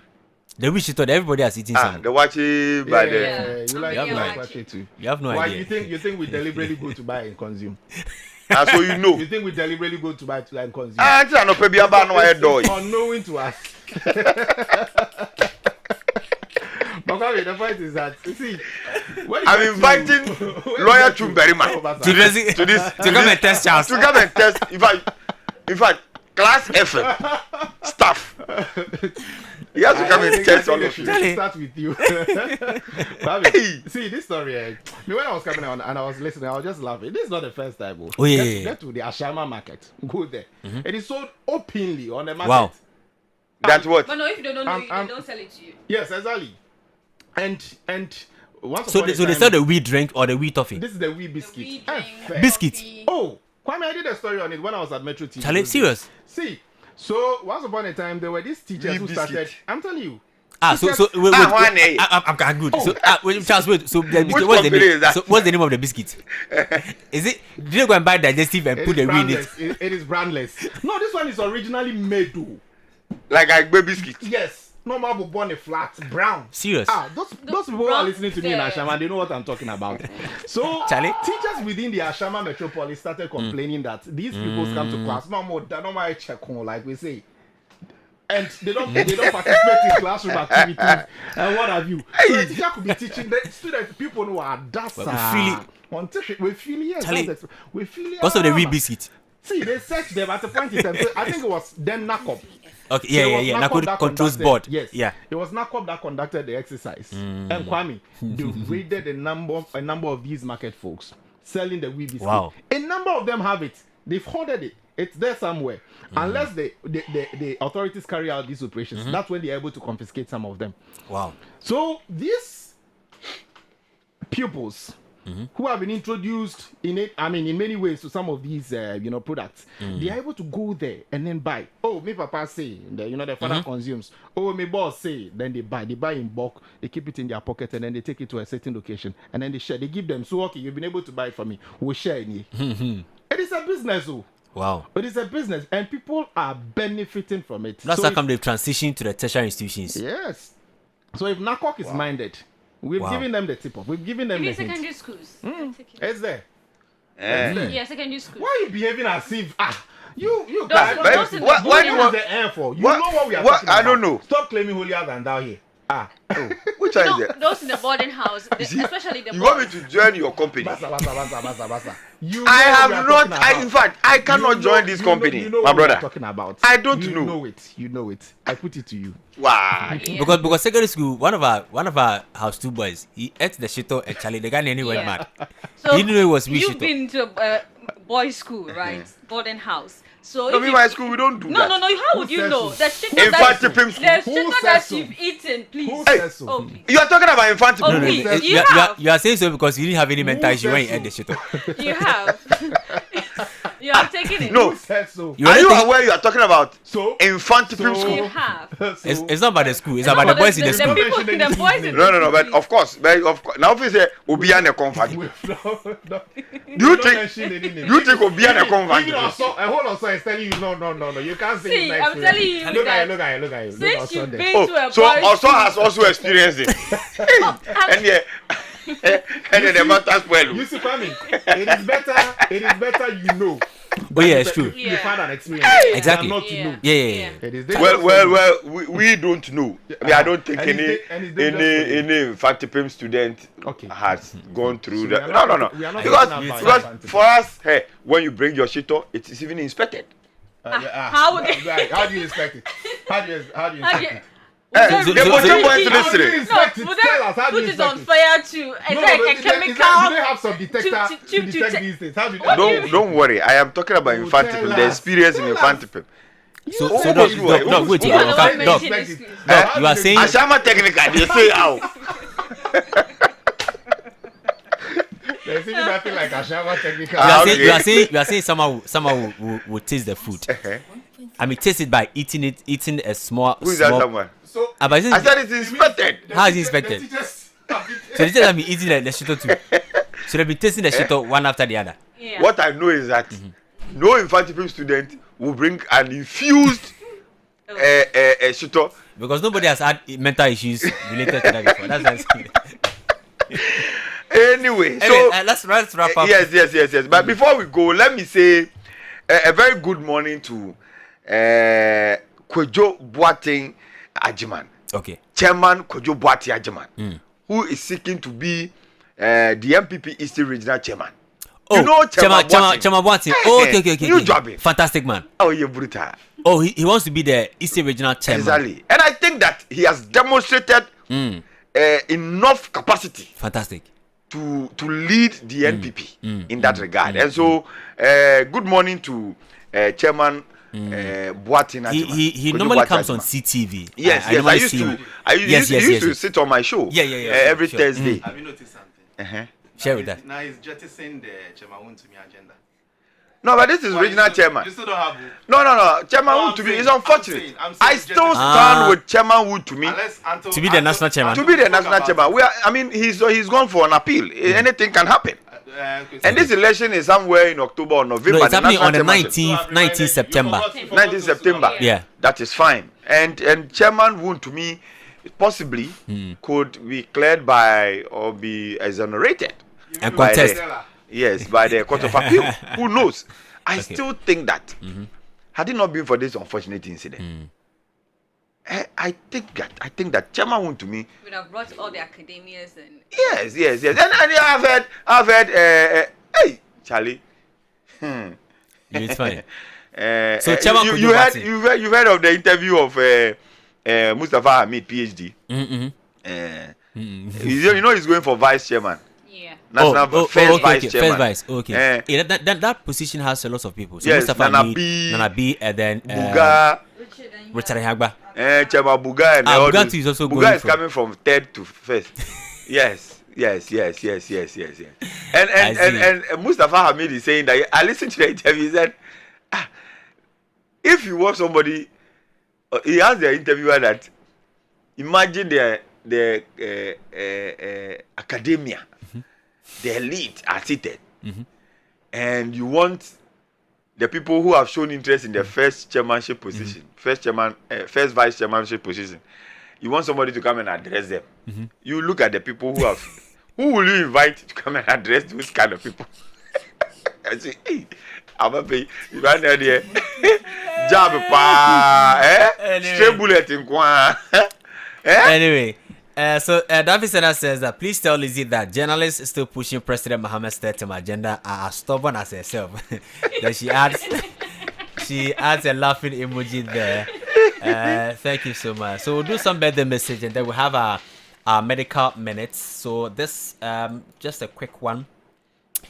Hi Class FM, please wish my sister Charity a happy birthday. To my dearest sister, my forever blessing on this special day. I thank God for the incredible gift of life. You are beautiful inside and out, kind, loving, selfless, and a light to everyone who knows you. May God continue to strengthen you, protect you, and surround you with his endless favor.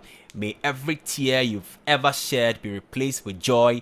Every prayer you've whispered be answered. And may every dream in your heart come to life. May this new chapter bring you divine opportunities, uncommon grace, good health, peace of mind, genuine love, abundant happiness. May you never know shame or disappointments, and may your path shine brighter with every passing day. Keep being an amazing woman that you are, because the world is a better place with you in it. Thank you.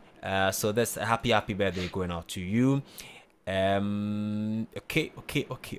Fantastic. So I'll be doing the peace of mind. I'll be talking about roads this morning, and I'm glad that somebody shares a number of roads which I have actually tabled for discussion this morning. Doc, any other thing you want to add before I let you go? I think we'll go and come. Very well. So you can carry on with it. Very well. So let's have our medical minutes.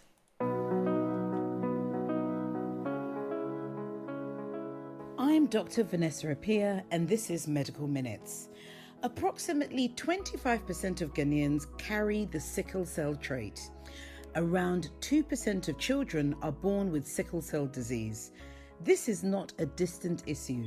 It is in almost every family, and knowledge is the most powerful tool we have. So, trait versus disease. Sickle cell trait means you carry one copy of the gene from one parent. Most carriers live healthy, normal lives. Sickle cell disease means two copies, one from each parent. Red blood cells become rigid and crescent-shaped, blocking blood flow and causing painful crises, anemia, and organ damage over time. So why does every couple need to know their genotype? If both partners carry the trait, each pregnancy has a 1 in 4 chance of producing a child with sickle cell disease. This is not blame, it is biology. Knowing your status allows informed decisions. Ask your doctor for a hemoglobin electrophoresis test.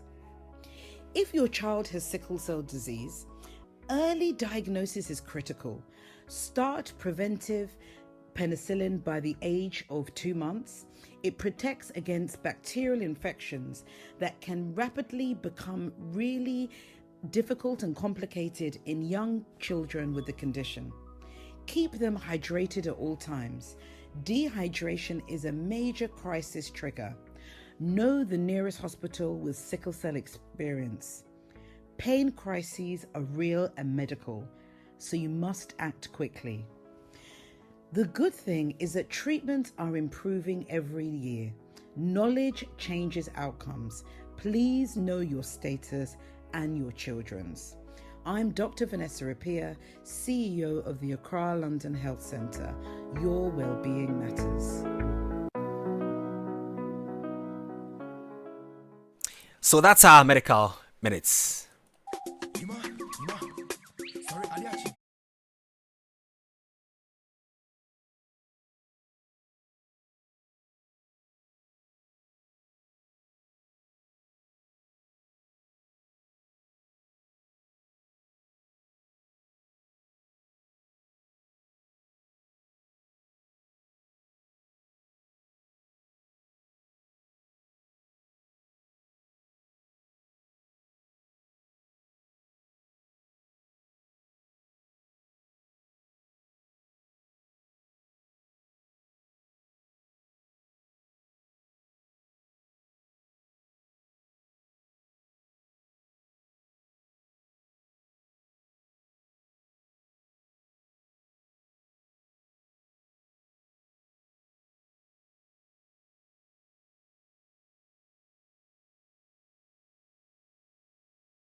$56 after 7, Class 91.3. Welcome. If you just join us, this is the Class Morning Show on Class 91.3. It's time for a piece of my mind. We're done with the breakfast news, paper review, health, medical minute. It's time for a piece of mind where we have our thoughts, we share our thoughts on certain critical issues that's happening in the country. Today, we'll talk about roads.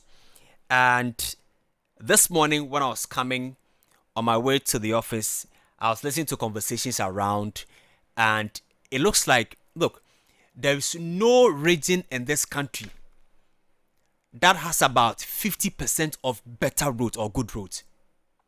No region in this country. We cannot say a region, we cannot mention a region in this country that has about 50% of good roads. No. Because every region in this country lacks better roads or good roads or proper roads. Why is it so? And just when the conversation came in mind, of course, someone has sent a list of roads that he thinks that are in a very deplorable state, and I'll touch on that. Look, everywhere in this country, people would have to slow down at a point before they get to their workplace. People have to slow down before they get to their homes. People have to slow down, get to work late, leave home very early because of bad roads. Some thought that it was because of the heavy rains that came last month, that's in July. That's the reason why people will get to offices late, get home late. But we are done, the rains are over, but we still have people leaving the house early. There's a man in my area. Usually he starts his car around 5:30 a.m. because he reports to work at 8. But today, I hear him start his car around 3:45 a.m. So I asked him, one Saturday I was going for jogging and I met him and I said, "Uncle, I've noticed that you leave home very early." He said, he calls me lawyer. He said, "Lawyer, I leave home early because I want to beat traffic." He's supposed to report at work 8 and start at work 9. But he leaves home at 3:45 a.m. Why should it be so? Because there are bad roads in the country. There are bad roads leading to his office. There are bad roads leading to his home. You can say that for the Volta region, Ashanti region, Eastern region, up north, Kradier, Bazaar. Why should it be so? People elsewhere, they go to China. The reason why China have good roads is because they believe in productivity. Because China believes that it's a trading country. People would have to move from their homes to workplaces to transact business on time. So let's construct better roads so that people would be able to commute to and from their homes. But in this part of the country, a country we call Ghana, no region can boast of 50% of good roads. No region. So what has been the impact and the work of the previous ministers of roads? What have they been doing? In 2020, the then administration talked about, in fact, there was a launch called Year of Roads. We launched a Year of Roads. It couldn't happen in 2020. 2021 budget, it was captured that we will do the year of road in 2021 because in 2020 we couldn't do it because of the COVID-19. The year of road didn't materialize according to the then government.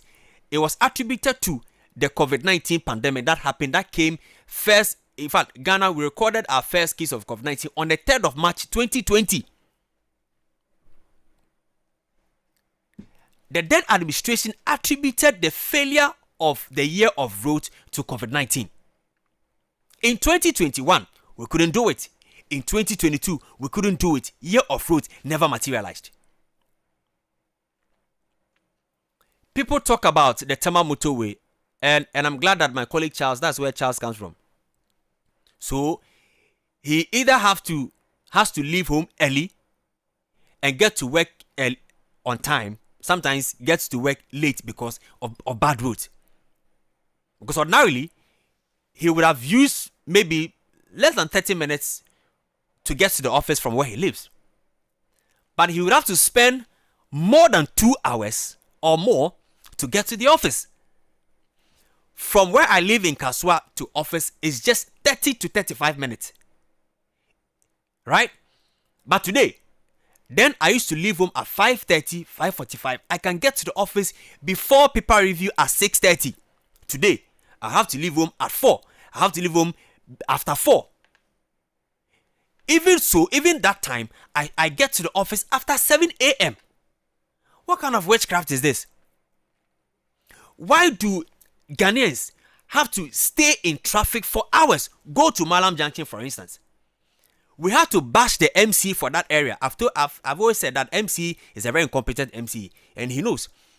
We have to bash that MC before that Malam Junction stretch is being motorable a bit. Go to Budembram. Last time I called the member of parliament, he told me to go and record the documentary and send it to him. Very incompetent. Why should it be so? Why should people have to stay in traffic for 4 good hours before they get to their offices? What is this? Go to Dansoman Junction, and that you see that potholes there, the Dansoman intersection or whatever they call it. That pothole, that manhole has been there for decades, for more than a decade. That Dansoman Junction pothole has been there for more than a decade. We've had governments go, governments come, ministers go, ministers come. Nobody has been able to fix that mess. We talk about big push. I have said that there is no road that needs big push than the Kaswa Malam Highway, the Winneba Cape Coast Takrady Highway. Yet, Basa, the whole country in terms of road system is like a crime scene. Last time you heard the citizens reporting. So when it rained, the SCC barrier, for instance, was totally damaged.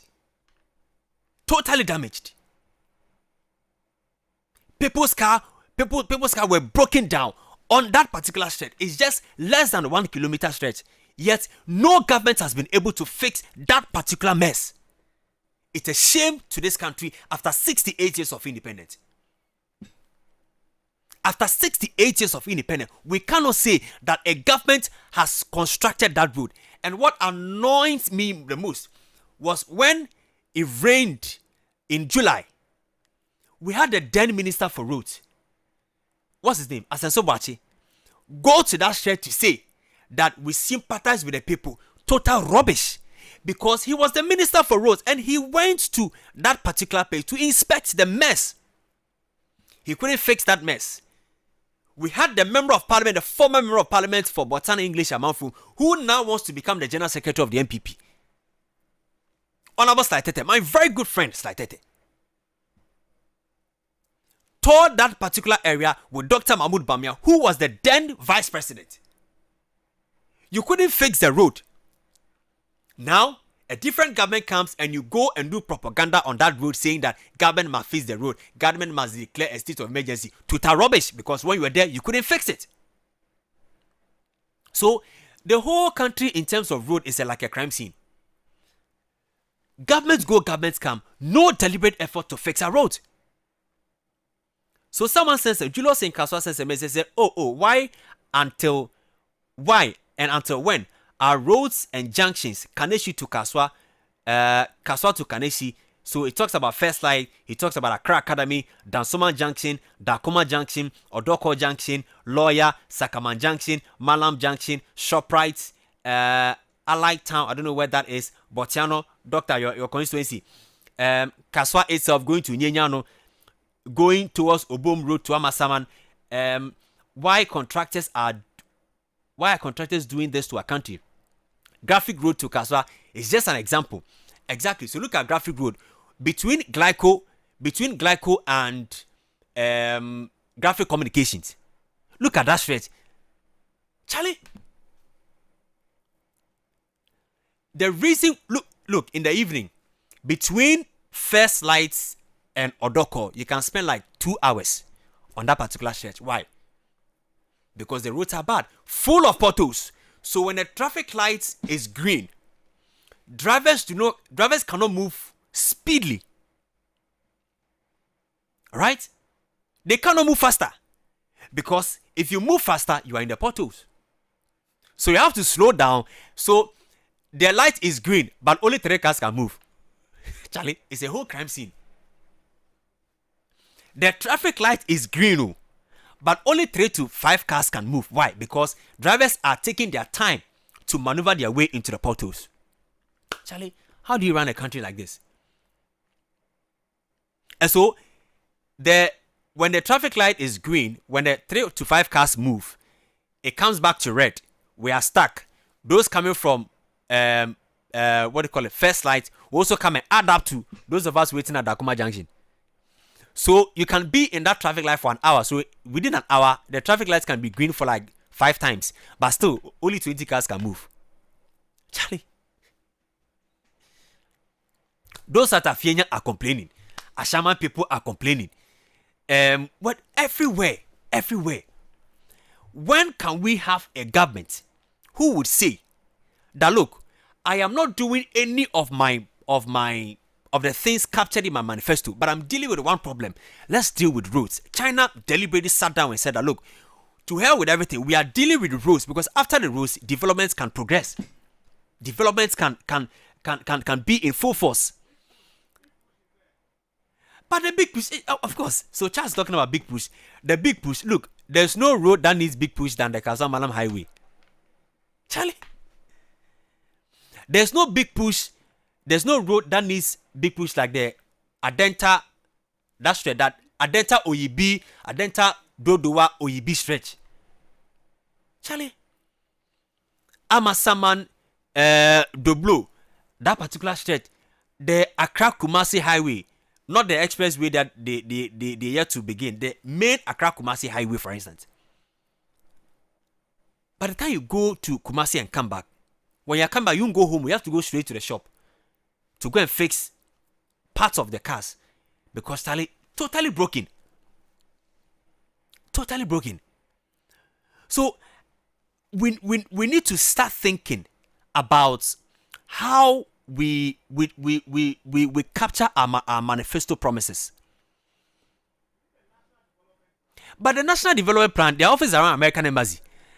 But the National Development Plan, yes, so there should be National Development Plan. Years ago, there was a proposal, 40 years, 50 years, 30 years. But then when a politician is coming, the politician is coming with his own manifesto, which will forgo what the National Development Plan has captured. And so if the National Development Plan says that in the next 10 years, let's deal with Kaswa Malam Highway, let's deal with Temamoto Way, the politician will come and say that when he was touring, people were complaining of hospitals. So in the next 10 years, I'm dealing with hospitals, forgoing what the National Development Plan has captured in their document. So we have a National Development Planning Commission or whatever, but they cannot operate fully because of what the politicians have captured in their manifestos. So can we have a government who will be deliberate to deal with our road infrastructure in this country? Until then, People will miss productive hours. People will still use productive hours. People will miss meetings because of traffic. Now in the evening yesterday, I decided to abandon the Dakuma Odoko Highway because Kwame Okyere, Dr. Anan's producer, has advised me to use La Paz. Yesterday I used La Paz, and I go home the same time as though I was using the Odoko Dakuma Highway. Traffic issue everywhere because of roads. And interestingly, there are no alternative routes to pass. So, for instance, if in the when you pass Dakuma or Doko, you are hitting the Sakaman stretch, there's no alternative route to Malam Junction. The alternative route is full of manholes, not potholes, full of manholes. So you not use that side. Me, I've said that there's a route between Dakuma connect you to Buzia. That's a very nice access route, but me, I'll not use that route because I cannot damage my car. I cannot be going to Aboso Kai for spare parts every week because of that road. I'd rather stay in the traffic and waste fuel than to use the alternative route and break parts of my car. So we have to be deliberate in dealing with this issue. 0302-208080 is the phone number. 0302-208080. Let's have a conversation. Call us, share your thoughts with us. Good morning, KOJ and the morning show team. Kwame, the road and the traffic issue is a very, very big issue. I wake up at 4 a.m. and by 5 a.m. I have to leave the house from Eastern Quarry Junction to Tema. You have to cross. Okay, so Charles, you know that. Charlie, be a fienya. Charlie, you are in a total mess. Hello, good morning. Kwame, good morning. Yes, good morning. Your name, where are you calling from? I'm doing very well. I would like to keep my name. Okay. I'm trying to get your water regional representative. Okay, that's Solomon. Okay, I've searched him on Facebook, but was unable to get him. There's this stone mining around Pepe. When you're moving from Agotime Pepe to Anatikope, our MP is Juan Charles Agbeve, and then our MC is Alfred Okun. So that stone mining has been there for some time now. They come and go, and currently they are there. And because of their heavy trucks, our roads, you cannot walk on it. And it seems like they don't do anything to the road. They just come and mine the stone and leave the road in a deplorable state. Then they will disappear. And currently it's ongoing again. And I don't know, we need to follow up with it before they put the whole community in a mess. Please, kindly, if possible, you can send me the guy's number. So kindly hold on. Let them pick your number so that we send Solomon's contact to you to reach out to you, sir. Okay. Hello. Good morning. Good morning, KOG. Yes, sir. Your name, where are you calling from, sir? I'm Eben from Kwabenya. Eben, talk to me. You see, Ghana as a whole, we are not serious as a nation. And from the way you are talking, we need to have a national development plan. And it is high time we need to get rid of this political manifesto here and there. Because it doesn't help the nation at all. And from the look of things, when I see afar and look at the way things are going, you could clearly say that Ghana is in confusion. I'm telling you, Ghana is a confused state too. Because everywhere, you check the message I sent you, I sent to your console this morning. You see, look at this Bagley Dam. Every year it has been the case. On the 11th, they've announced that there will be a spillage. And you'll be seeing how people... So you ask yourself, as democracy as young as 33, 34 years, why are we still delaying? Because for us, we have other development countries that we can just look at them and bid on. Is that not it? Leaders come and go and still the same issue. Look at the traffic issue you are talking because of what? Deplorable roads. Mr. President, this morning I'm pleading. I'm on my knee. You have 2.5 years to go on retirement. You promise to set a good legacy. Please, I think every institution in this country need a resetting. Put Ghana at your heart and make sure that you are doing something, but it is minute. At the end of your term, please let us remember you. As we look, how many years the late Osagyefo for that? But each and every time we say mention, we say, Mr. President, I know you can do better. Reset Ghana well. Have a good morning. Thank you so much for sharing your thoughts with us. So you can also call in and let's have your thoughts. So I was reading the message from Samuel. It says that, okay, so there's a call, I'm coming. You have to cross Bechile, number 1, and Michelle come before 6 a.m. Otherwise, you'll be late to work. You leave the house at 4 a.m. Meanwhile, you start work at 8 a.m. Why? Thank God now we have a train shuttle from Tema Harbour to Afinia. This is a big relief. Samuel in Shah Hills came through with that. Hello, good morning. Good morning, KJ. How are you doing? I'm very fine, thank you. Your name, where are you calling from, sir? My name is Men Samataiko. Chairman, talk to me. KJ, politics is about development in civilized jurisdictions, but not so in Africa. Road development or road network is a pivot on which general development evolves, but not in Africa. When NPP came to power and they were confronted with the road issue and they declare year of road, they earmarked huge sums of money for SkyTrain. You and I know where that money ended up. In Africa, it's as though our leaders go to school to learn how to rob as blind.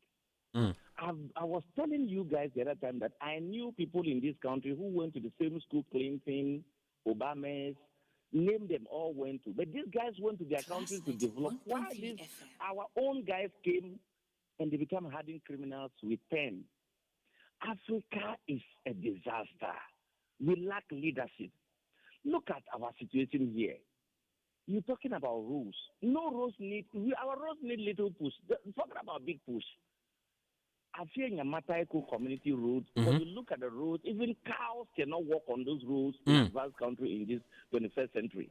Our leaders are disaster. Let's tell them in the face. The devil is using them. Good morning. Good morning. So, interesting. Now, I have memorized all the potholes on my stretch. Even when I'm not driving and I'm asleep, I can wake up. When I'm approaching a pothole, I can wake up and say, Charlie, pothole day. So, for make your ID. Hello, good morning. Morning, KJ. Yes, sir. Your name, where are you calling from, sir? Michael from Kotobabe. Michael, talk to me, sir. Thank you, bro. KJ, the day Ghanaians should come together and say enough is enough, no matter the party that is in power, and demonstrate, the problem will solve. I tell you, you are not angry enough. Good morning. Charlie, the message is very short because... Hello, good morning. Hello, good morning, George. Yes, sir. Your name, where are you calling from? Yeah, my name is Nicholas. I'm calling from Hacho. Nico, talk to me. Yeah. Do you have good roads in Hacho?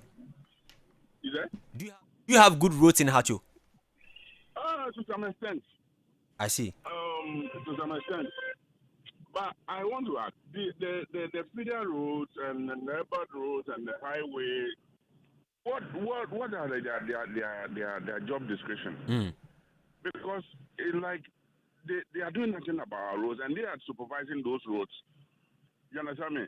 Go to Kaswa. I live in Kaswa, but I have to work in Hacho. And sometimes I have to stay back because I can't drive through the night to where I'm going. The contractor working on Winneba Kaswa Highway, it's like procedures that you need to follow are being ignored. You understand me? People have to drive through the night to get to where they are going. And nobody is saying anything about it. Look at this Atala stretch minutes. And it's like highway, that's their responsibility. And they are doing nothing about it. And people have to go through that place. What is going on? You understand me? They should do something about it. We are tired. Thank you. Thank you. 0302208080. Hello, good morning. Hello, good morning. Yes, sir. Your name, where are you calling from, sir? My name is Seth. I'm calling from Adekojo. Okay, talk to me, sir. Yes, you raise a good point that if you want to go to the road, you say how many percentage the nation can give. how many percentage district can give.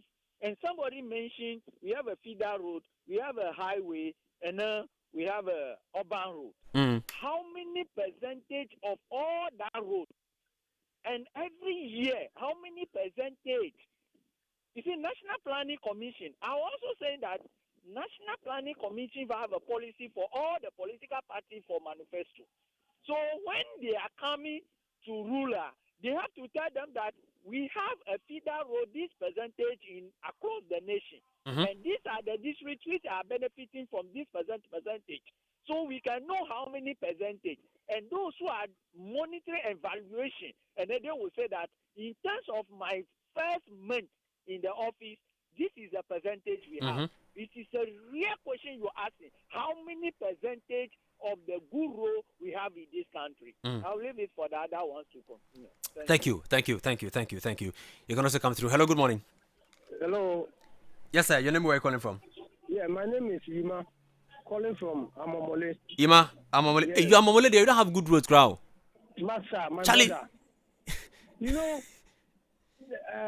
let me buttress your point. The whole road net system in this country has turned to be like a galamsey site, as you said.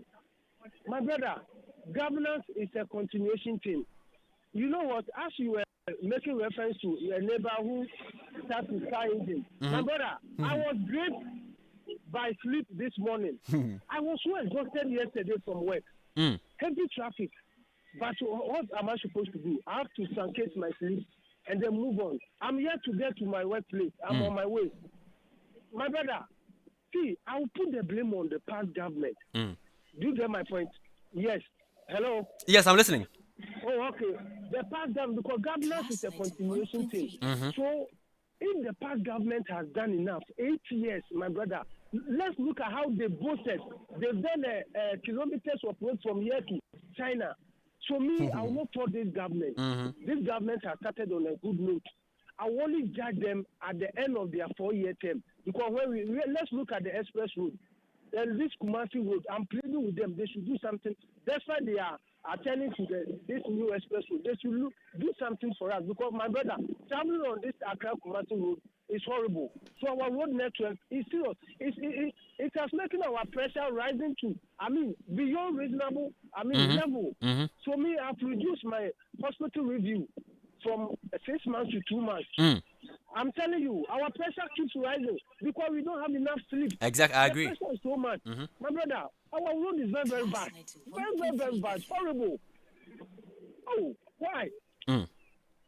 I share the sentiment with this gentleman. Of course, it has health concerns because 2 weeks ago I was off the office for about a week, and I went to the hospital. The doctor says that I'm very fine, but I need to sleep. So it raised concerns about the health concerns that these traffic bad roads also comes with. Hello, good morning. Good morning, KOJ. Pacho, let's listen to you. Yes. Ghana.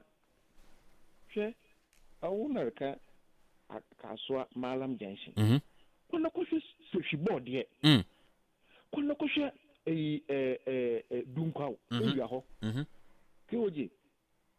Kaswa to Malam is better. You have problem. Or your problem our road network in Ghana is very, very serious problem. And then the same time too, our population is increasing.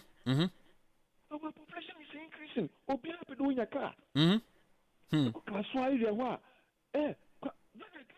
You would you want to say? If you are matching 3 o'clock, Babu da car. Na abaka traffic. Be about to say be abaka traffic. If you put home one no. If one say traffic, if traffic, if all go by, our population is increased. If we country planning, what's our worry then? We're planning Ghana highways, feeder roads, when you border for our money, our taxes. Kwame Ghana bank, when you see that, when you obey you. But the Ghana government it have money. Our budget is not sufficient to do roads. The whole year Ghana budget, it need now your coin on short. Class 91.3 FM. Masa, put my woman, unfi a bank of fee taxes are, Nisika a buying. Thank you. Okay. Hello, good morning. Good morning.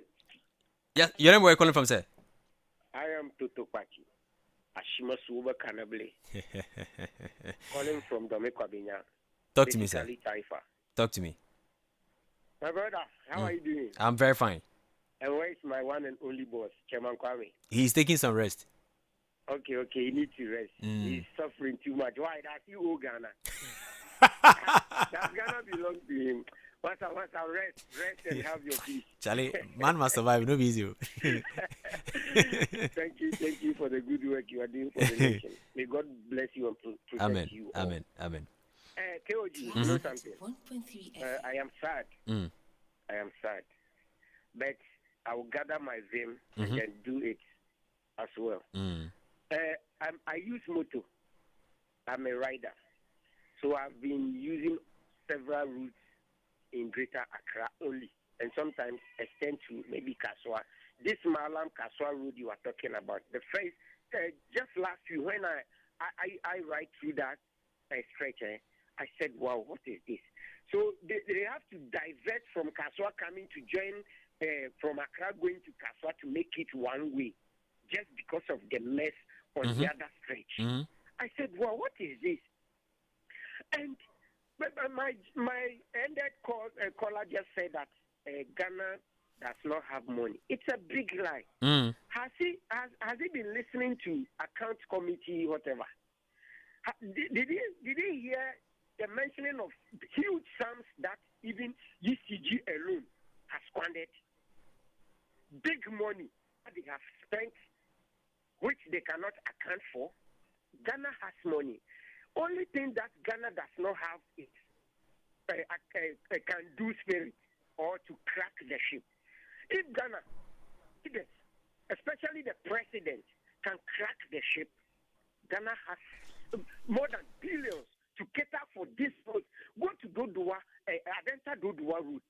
Very bad. The last time when I spoke about it, now I can see the contractor has gone back to the site and they are doing something. If it rains, Bobo. If it doesn't rain, Bobo. Why can we live? And Sitio, the capital, the biggest region in Ghana, Greater Accra. You cannot boast of a good road apart from you go to some places. Even East Legon, there is bad road. Which country is this? And our politician will come and spend big money. When they sit on account committee, they will be ranting, mention figures as if they are insane. But it's a money which they have spent. I beg this president, he should let the justice roll. He should do the needful and then prosecute whoever has misappropriated Ghana 1 CD so that he can achieve his big push and those stuff, certain agenda or whatever, and the legacy time. He should make sure he will collect all those money and invest it into Ghana roads. Thank you so much, my brother. Thank you. The road issue in this country is a big problem. Hello, good morning. Hello, Jody. Yes, sir. Nick again. Okay, yeah, sure. Yeah, I will suggest to the government that they should try and create a road construction department in every assembly. But every assembly has urban road engineer. They are just the engineers, but this one, you know, they came out with these drip machines. Yeah.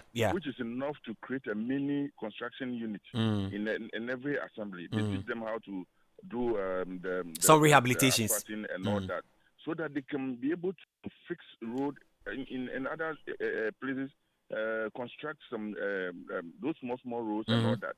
Because some of the roads, they just need fixing. Once there's a pothole and it doesn't get attended to, you see that it will be enlarging. Then before you know, it will destroy a whole stretch. They should try and come up with something. We are trying. Going to Abosoka is not easy. Thank you.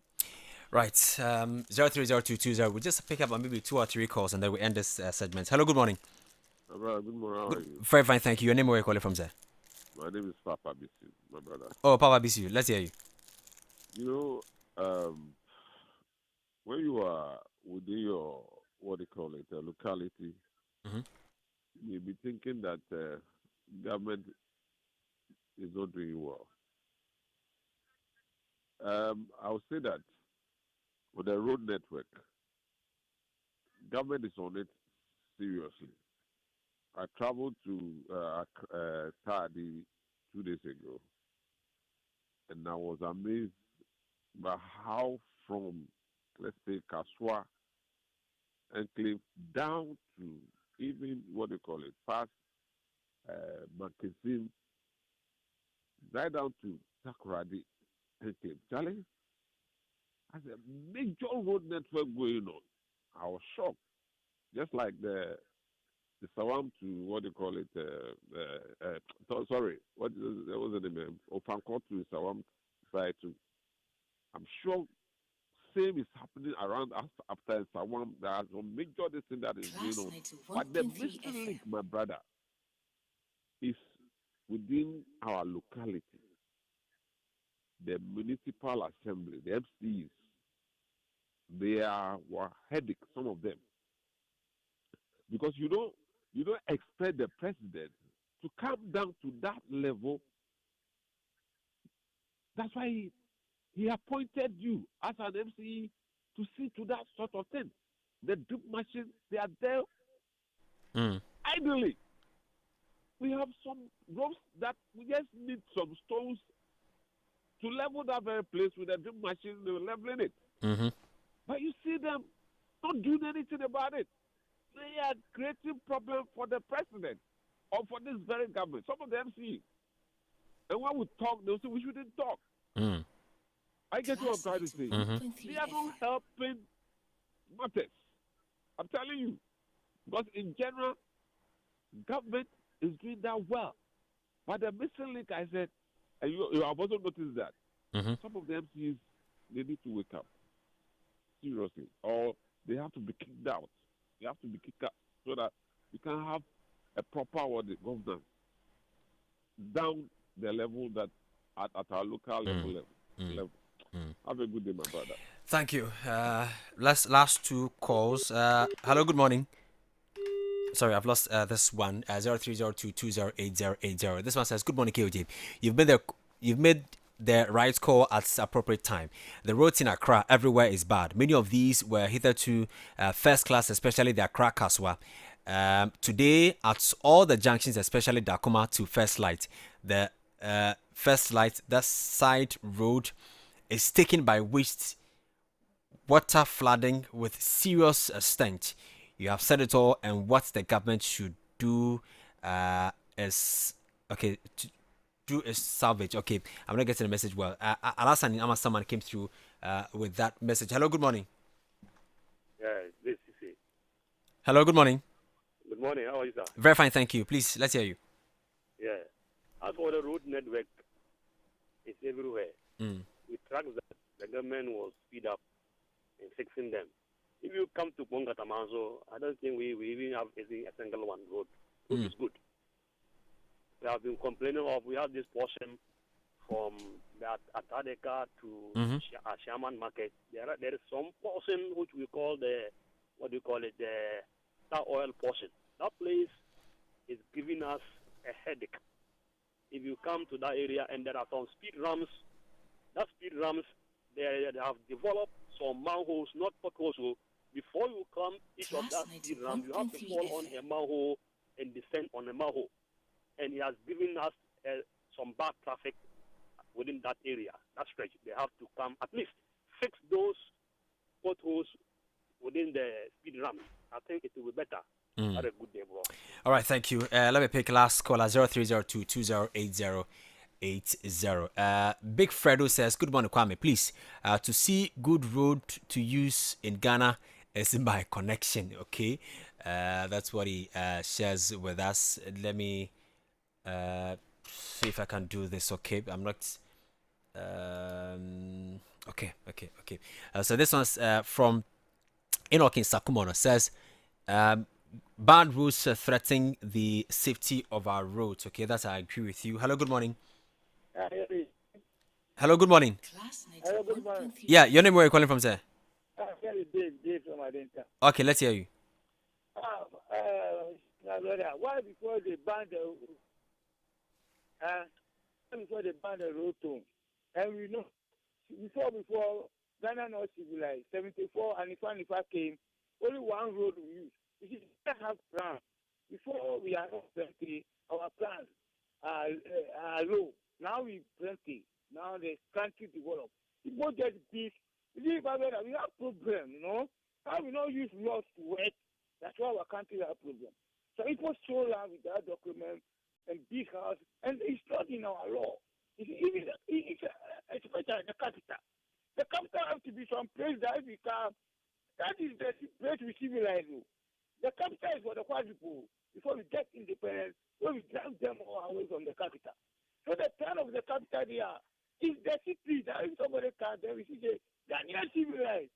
When they come to the capital turn like village. And lawlessness, roughness. A big man don't know the plan of the capital. I don't know them. Who are not them there? Be a two region boy went. And when they share these pieces, because of parliamentarians are not for it. You know?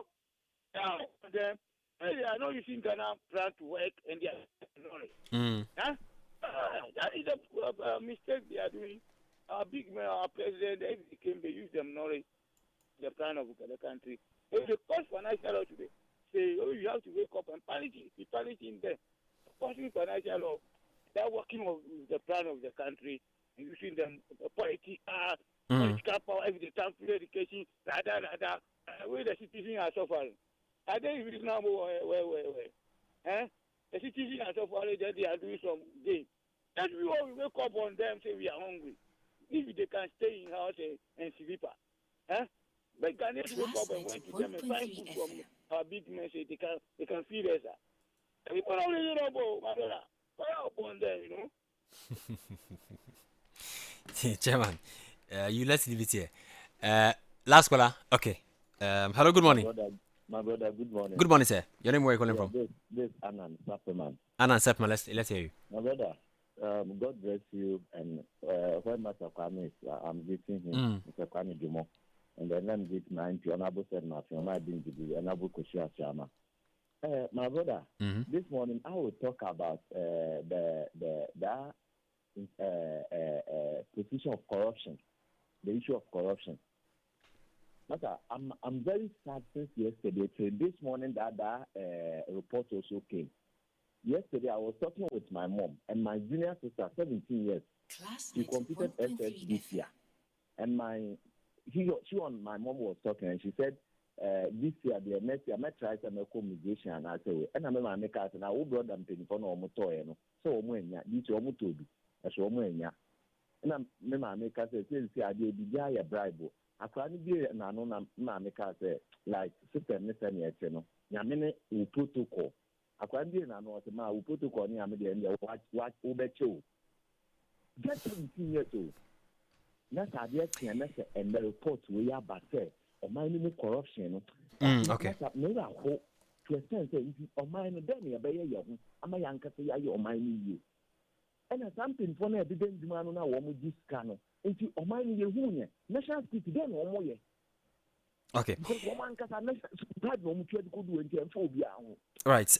Thank you so much for your points. Well made. So a friend of mine sent me a message says that last night a motor rider broke one of my glasses at Sakaman Junction due to traffic lights not working and the bad roads. The road situation in the country is a very sad one. Okay, so that's a very sad one as well. So once you want to dodge a pothole, you might not be looking into the glasses whether an Okada rider is coming, and by the time you realize your either your left side mirror or your right side mirror is being crashed by a rider. I had that same experience. The left back lights of my car was crashed by an Okada rider.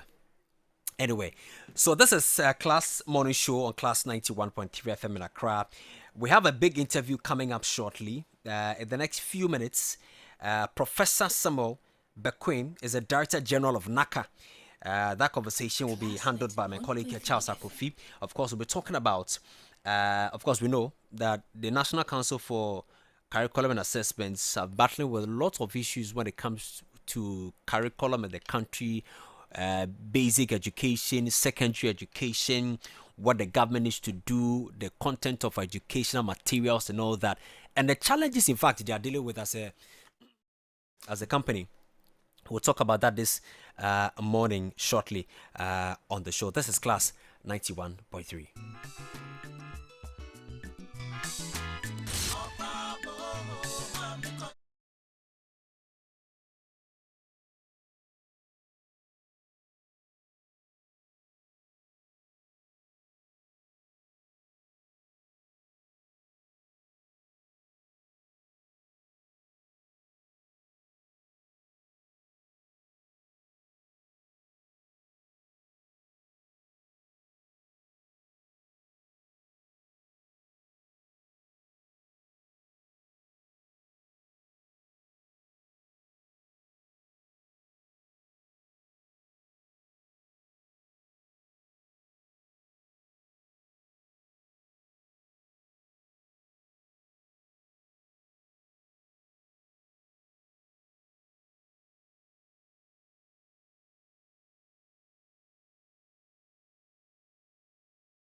Traffic light not working is unacceptable.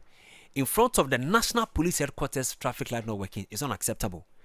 Where police officers fail to even come to the aid of the people to address or to direct traffic.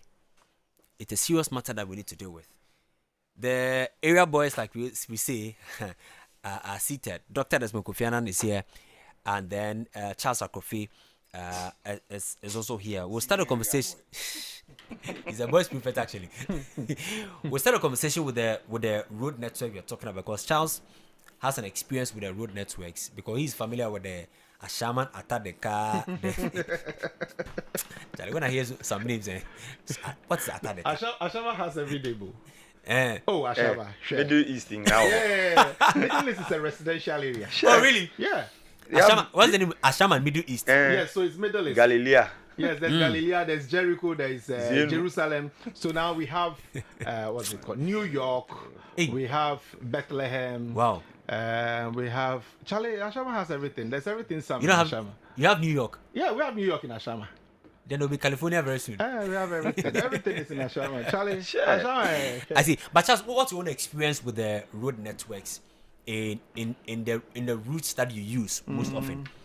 Okay, so I live around the Gulf City area.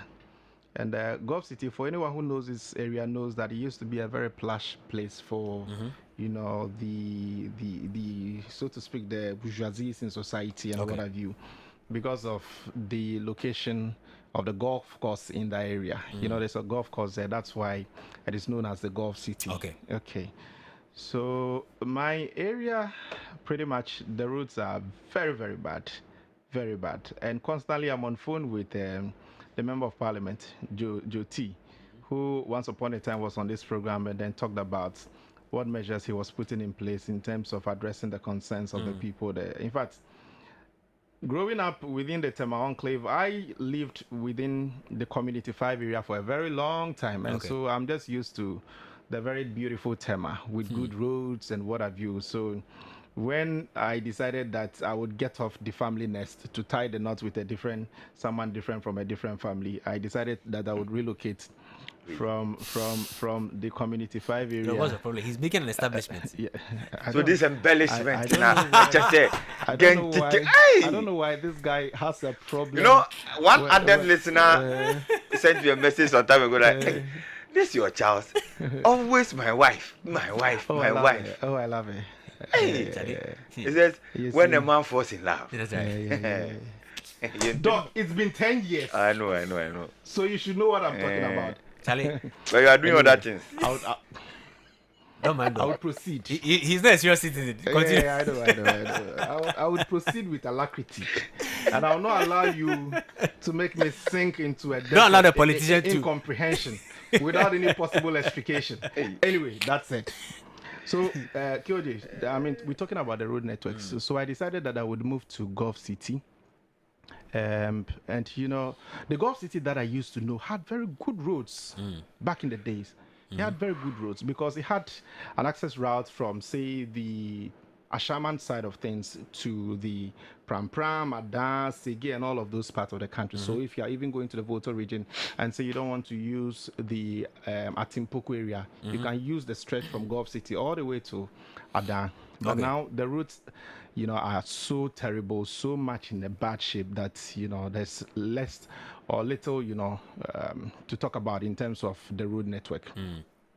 I have constantly been on phone with Joe T, who tells me that he's awarded a number of these routes and then the inner roads, you know, for construction. Yesterday, I did a tour within the constituency for some time, and I should say that indeed what Joe T told me that they have awarded the contracts or the routes on contracts to ensure that they are given a facelift. It's I've seen some work in that regard, but the question I'm here asking myself is, what do we call, you know, the standard in terms of our road construction?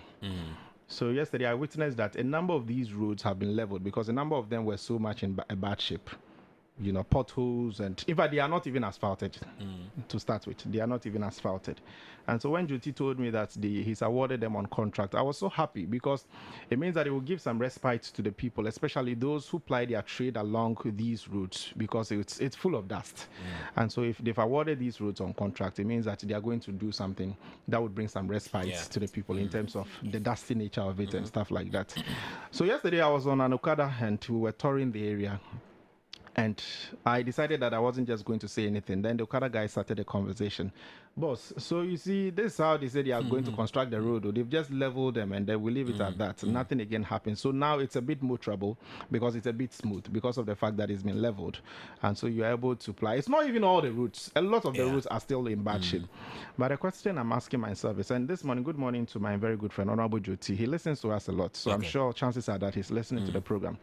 I'm asking the questions whether we are going to see these roads asphalted. Because like KOJ, you said, when you're doing a piece of your mind, we've not had a policy in this country to say that we are dealing fully with one sector and then when we are done, we move to the other sector, just as China has done over the period. I have been to Cote d'Ivoire several times, and Kwame, you can't talk about or you can't compare our level of infrastructural development to Cote d'Ivoire. Cote d'Ivoire is so there. Cote d'Ivoire is there.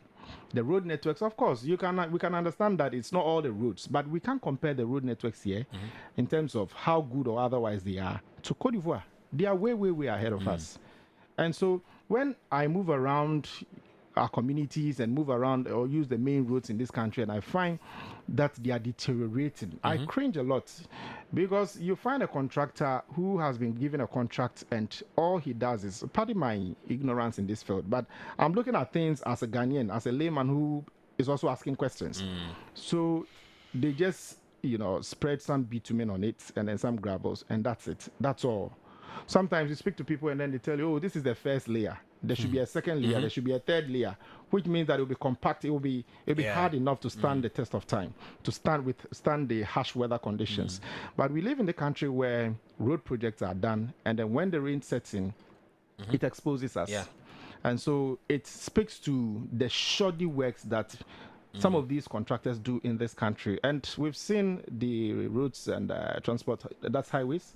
Roads and highways, Yes, do a number of tours in the country, touring some of these project sites and assessing the level of development in terms of how far these contractors have gone with their work. And he's doing a yeoman's job. And in some instances, it was a video I watched yesterday. I've forgotten where it was, but the roads minister said that, look, if it is not for the fact that we've paid a whopping amount of money to this contractor, I would have cancelled or I would have terminated the contract. Because in some of these places, the contractors, it looks like they feel no one is monitoring them. So as and when they want is when they mobilize to site to do whatever they have to do. So that has pretty much been the problem that we are facing in this country. But we have a roads and highways minister, transport minister, minister who says that, look, I am going to ensure that as far as the big push project is concerned, every contractor is monitored through and through to ensure that you deliver. So the times where you as a contractor, you take up the contract and then you go and sit back at home and you fold your arms and decide when to go, it's over. Didn't we see videos of a contractor who had only done, in the estimation of Kwame Okyere Jnr, 20% of the work since he was awarded the contract? I think it was somewhere in the Volta region or so, or the OT areas. This is the problem that we have in the country. We have a problem where we can award contracts easily, and we don't have a monitoring system. So kudos to the minister, because he's touring these places or these project sites and monitoring the development. It speaks to one thing, and you see, I have been an advocate for believing in the Ghanaian, believing that the Ghanaian can do it. Sure. And so if we are awarding these road contracts, we should look at the Ghanaian companies that can do it very well. A lot of them are there. But if we have companies that are doing shoddy jobs and paying lip service to the road projects and what have you, I think that it's gotten to time where government took them out of the books totally and said that, look, we are not going to do that any longer. Government is minded about the fact that it's a big push project. Reason why they've advanced certain monies to individuals or contractors to ensure that they're able to advance these developments. But the thing is that I think that it should be less than 50%. This is my own, estimation. It should be less than 50%. You deliver up to a certain percentage before a certain amount, or the larger percentage will be given to you. Otherwise, we get a lot of these contractors pay lip service to our development as a people. So if I should talk about the road networks within my constituency, that's Pung Katamansu. And good morning to Mula Umar. He says that I don't talk for them. Mula Umar, I'm talking for Pung Katamansu. Our roads are bad. From Michelle Camp, Pung is big. It's very big. It's arguably the biggest. It's arguably the biggest. So you move from Michelle Camp towards the Pung barrier. Kwame, the road is nothing to write home about. Those who live around the Saki areas, sometimes I cry for them. I wonder how you go about doing your duty. So imagine someone who is in labor. Kwame, the roads are very bad. It has craters, so to speak. A lot of craters. These are not manholes. These are not manholes. Yes, they are caldera lakes and what have you. If you did geography, they are situated on the road. So if you have someone who is in labor, you are here listening to me, and you're asking KOJ or today. You didn't do geography, so I love Charles, you wrap up. Let's we have a big interview. Kwame, we have a big interview. So me, I didn't do geography. So that's how bad it is. Did you do rainforest within my constituency? And it's up to time that government really took a look at how some of these road projects or contracts are awarded. Very well. Thank you, Doc. Wrap up. Yeah. I mean, he of course, he has a problem. The lawyers will say, I have nothing, anything useful to add, but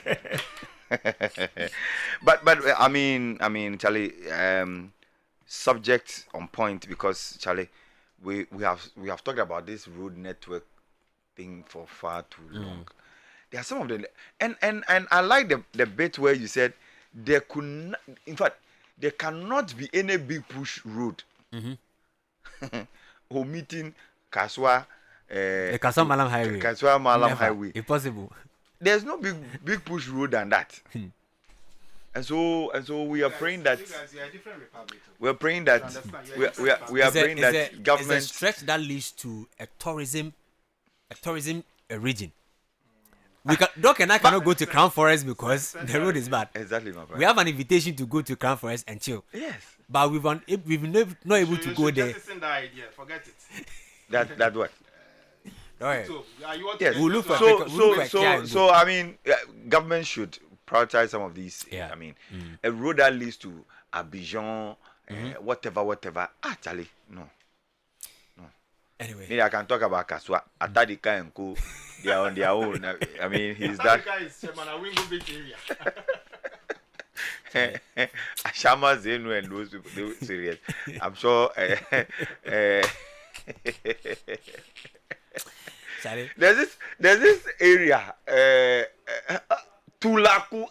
My brother. Tulaku is nice. Where is that? Okay, so we have Tulaku is also a suburb in Ashama. Yes, so it's in Ashama. We have Old Tulaku, which is around the traffic. The names of your areas, you can get good roads. He has all the names too. Oh no, I know. But I've lived in Tema most part of my life, so I know. My friend. So we've also lived in Tema. You didn't live there. You stayed your whole life in that valley. Just you wrap up. Let's have a conversation with Prof. The old Tulaku around the traffic area, and then there's a new Tulaku towards the Michelle camp area.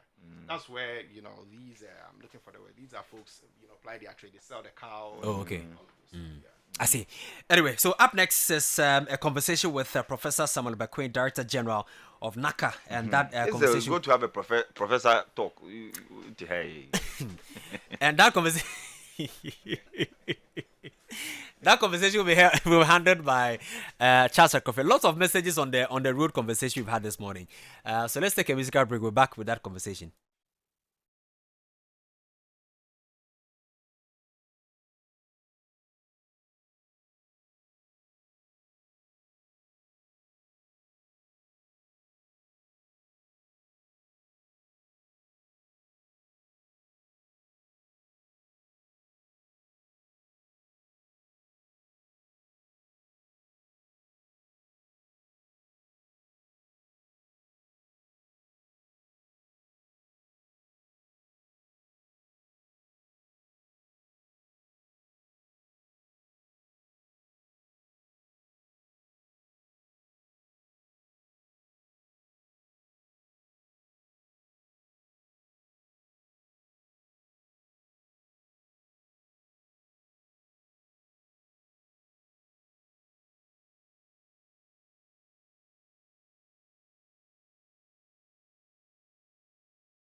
think I'm getting the indication you may have to draw closer to the microphone a bit for us. Yes. Is it audible enough? Okay. I think maybe let's check the microphone for Prof, so that listeners can actually hear him. Very much. Doc, you may want to check that for me, and let's do that. But of course, if you are listening, you want to send in all your messages. You had the introduction of our guest for this morning, and so whatever concerns that you have this morning, we have in breakfast with Professor Samuel Beckman. And so all the issues surrounding NACA, the operations, and what have you, definitely would be addressed right here on this program, the Class Morning Show. And my name is Charles Akrofi. Prof, I guess we can first of all start off from really understanding what the mandate of NACA in itself is. When we talk about NACA, what does NACA do? All right. Thank you very much, and warm greetings from NACA to your listeners this morning. Yes, a bit of history. Before NACA was established by the Act of Parliament in 2020, before then there was an initial attempt to separate NACA from GES also in 2012. NACA used to be what we call the Curriculum Research and Development Division of GES, and the Research and Development Division, CRDD, of GES at the time. And it was responsible for curriculum development for basic and then secondary education in the country. Now with the Act 1023, bringing in the education regulatory bodies, agencies, NACA has been mandated on two main pillars. One, develop curriculum and curriculum standards, and also assessment standards for all pre-tertiary educational institutions in the country, with the exception of TVET schools, because we also have a TVET council responsible for TVET schools. Okay. So with the exception of TVET schools, all pre-tertiary educational institutions, the curriculum, the assessment, everything is to be developed, and then also the standards and everything quality assured by NACA. So basically that is the mandate of NACA. Everything education, so far as pre-tertiary, also non-TVET schools are concerned, is under the remit of NACA. So it used to operate within the confines, so to speak, of GES. Exactly. But now it's separate. Which year was this? It started from 2012. I remember with the Act 1023 Educational Bodies Regulatory Act. That's the newest act, more or less solidifying the role of NACA within the educational space in the country. Okay, so everything syllabus in this country that's pre-tertiary is NACA. Pre-tertiary. Yes. Okay, so it means that from the basic level, from KG up to SHS. Up to SHS. Yes. Okay, and then the universities are handled separately. Yeah, universities are under the remit of GTEC. That's the Ghana Tertiary Education Commission. Okay. So I guess we can talk about when you were appointed as a Director General. Sure. What was the state of affairs when you got there, first of all, and then your vision, even as we are progressing forward? Because I believe that they will be handing over notes to you by your predecessor. And so you may want to talk about how NACA used to be and what the vision for NACA now is under your leadership. All right. Thank you very much. NACA had been under transformation since its inception. And also at the same time, the institution itself was undergoing transformation. At the same time, it was also leading the transformation of education in the country. And so with the support of various agencies, the World Bank, TTL, and the MasterCard Foundation and the rest, NACA has sought to transform teaching and learning in the country through the review of the various curricula at the various levels. And so that of KG to primary was done, introduced somewhere around 2019, 2020, thereabout. And then that of the junior high schools also came into being also around 2021, 22, thereabout. Then 2023 was followed by the introduction of the new curriculum for the senior high schools, and then senior high technical schools, which introduced STEM, the research component of the secondary education. And so when I came in, that was the situation. And materials, especially for the senior high schools, were under development. So basically, I came in to ensure that what is already in place continue, and also brought more impetus on board so far as the operations of NACA is concerned. You know, this government had a social contract with the people of Ghana through their manifesto based on which they were voted into power. And they had a vision as to how they want education to be, especially at the foundation level, enrichment of the curriculum or at the foundation level. Fortunately for us, we have a curriculum review cycle. It's a policy that there is that every 5 years our curriculum should be reviewed. And so with that, every 5 years. Every 5 years. From KG to oh SHS. yes, yeah. And Okay. then when I came in, I realized that was KG to pieces was ripe for review. This is about the 6th year, I know it was introduced. So we sought to do that. And just about a week or 2 weeks ago, we formally handed over our draft report to the Honorable Minister of Education about what we have done so far. And he in turn asked the Ghana Education Service, that's going to be the implementation agency, to have a look at what we have produced and come out with its inputs, based on which we also share with other stakeholders in the system. And then based on their inputs, we'll now finalize the curriculum document, which will now go into implementation at the time that is done. The other issue has to do with, see, we have in the digital era, so the issue of incorporating digitalization into the educational space. And we realized that for many teachers, they didn't have enough support when it comes to lesson preparation, assessment of learning, and all those other things. And so we thought, how could we leverage on digital tools to help these teachers get the necessary support to be able to do the right thing in delivering the curriculum that we ourselves have developed for them.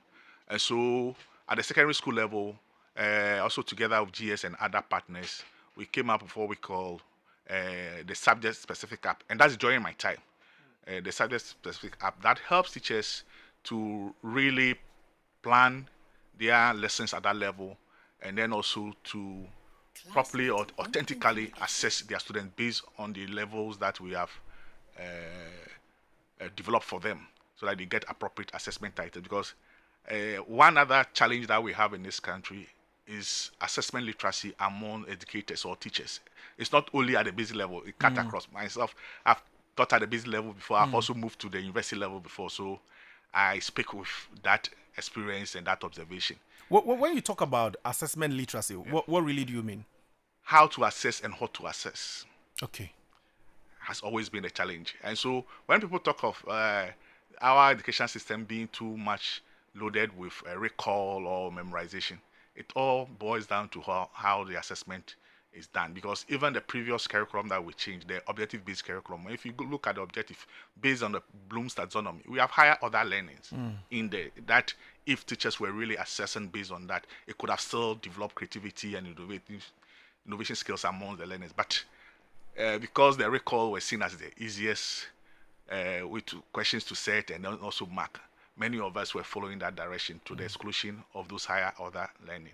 This time around, it's not only about the cognitive skills that we are looking at. We're looking for more practical and critical thinking skills from the learners. We are using what we call the Webb's depth of knowledge levels. There are 4 levels, level 1, 2, 3, and 4, with the 4th being the highest, which demands students to create something. And so if you want your students to create something, how do you develop the task or construct the task appropriately for them to be able to do that? And realize that that has been a challenge, because I also have the opportunity of being a trained teacher through and through, because I went to a training college and I went to a teacher. I mean, you have literally been through the mill, because I was doing a bit of research about you and the fact that you've been, within the education space before even rising to the higher level, so to speak.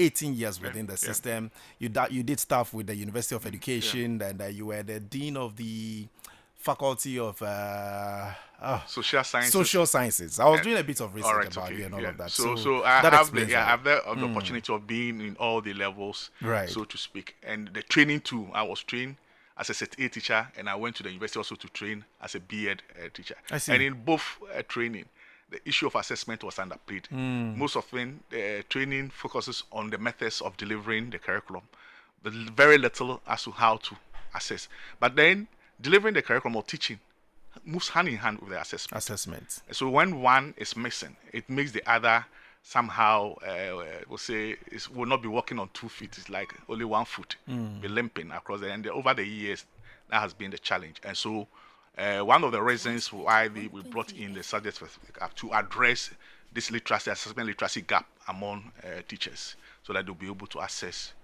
properly. So all that they need is go onto the app. If they do the proper prompt engineering, telling the app the strand, the substrand, or the indicator they are teaching, and what they expect from their learners, create a scene and ask the app to give them sample assessment item that will perhaps assess their students on level 3 of the DOK, depth of knowledge. Within seconds, the app generates that item for them, and they go through. If they accept it, then they can use that app for. Other than this, sitting down and thinking, cracking their brains as to how to construct those items for them. Assessment is a difficult thing. Starting from what is it that you want the learner to demonstrate or to apply for you to know that the learner has achieved whatever standards you've set for the learner. And then thinking of how do I couch this item in the language that the learner will understand. That this is exactly what understanding exactly. It's not really an easy thing. It's a complex process. So we brought in this app to assist the teachers to be able to do the writing in the classroom. We've also introduced, for our brothers who are visually impaired or blind, hitherto there are certain subjects where more or less were no-go areas for them. One being mathematics. Oh, they found it difficult to do math? Yes. Why? Because we had not provided the right tools for them to learn mathematics. So, especially at the higher level, secondary schools and the rest. So, for them, hitherto they were not writing math exams. But thanks be to God, we have developed Braille maths for them, so that those who want to take maths to a higher level can do that. When it comes to the hearing impaired or the deaf that we normally say, also in this country we didn't have any standard sign language for them, and so we find out that teachers who are trained based on the colleges or the universities that they are trained on are taught different forms of sign language. Some the American sign language, some the British standard sign language. They go to the schools and they realize that the kids in the school have no knowledge about the language that they have learned. So to be able to communicate effectively with the kids there, then they tend to learn the kids' language, which is like a broken language. Because they brought it from school, from home. Their home has not developed any standard sign language. So it was really, really a problem for both the teachers and the learners. And their progression in life was also being curtailed by their inability to properly communicate. And so we've developed a standard sign language curriculum for the country that will help both the teachers and learners. So wherever there is a hearing impaired student or deaf student, whatever sign language he or she will be using will be the same across the country. Board. Yeah, I see. Both from the basic level to from the basic senior high school level. to the senior high school. I see. Level. That's good to hear. Let's talk about it. We've talked basically or largely about your vision and what you've done so far.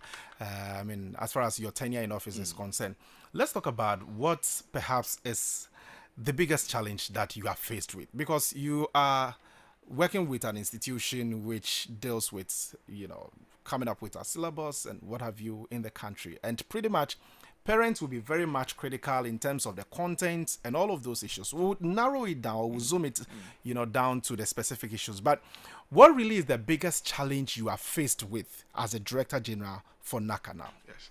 If I should put all of them into one word, I'll say resources.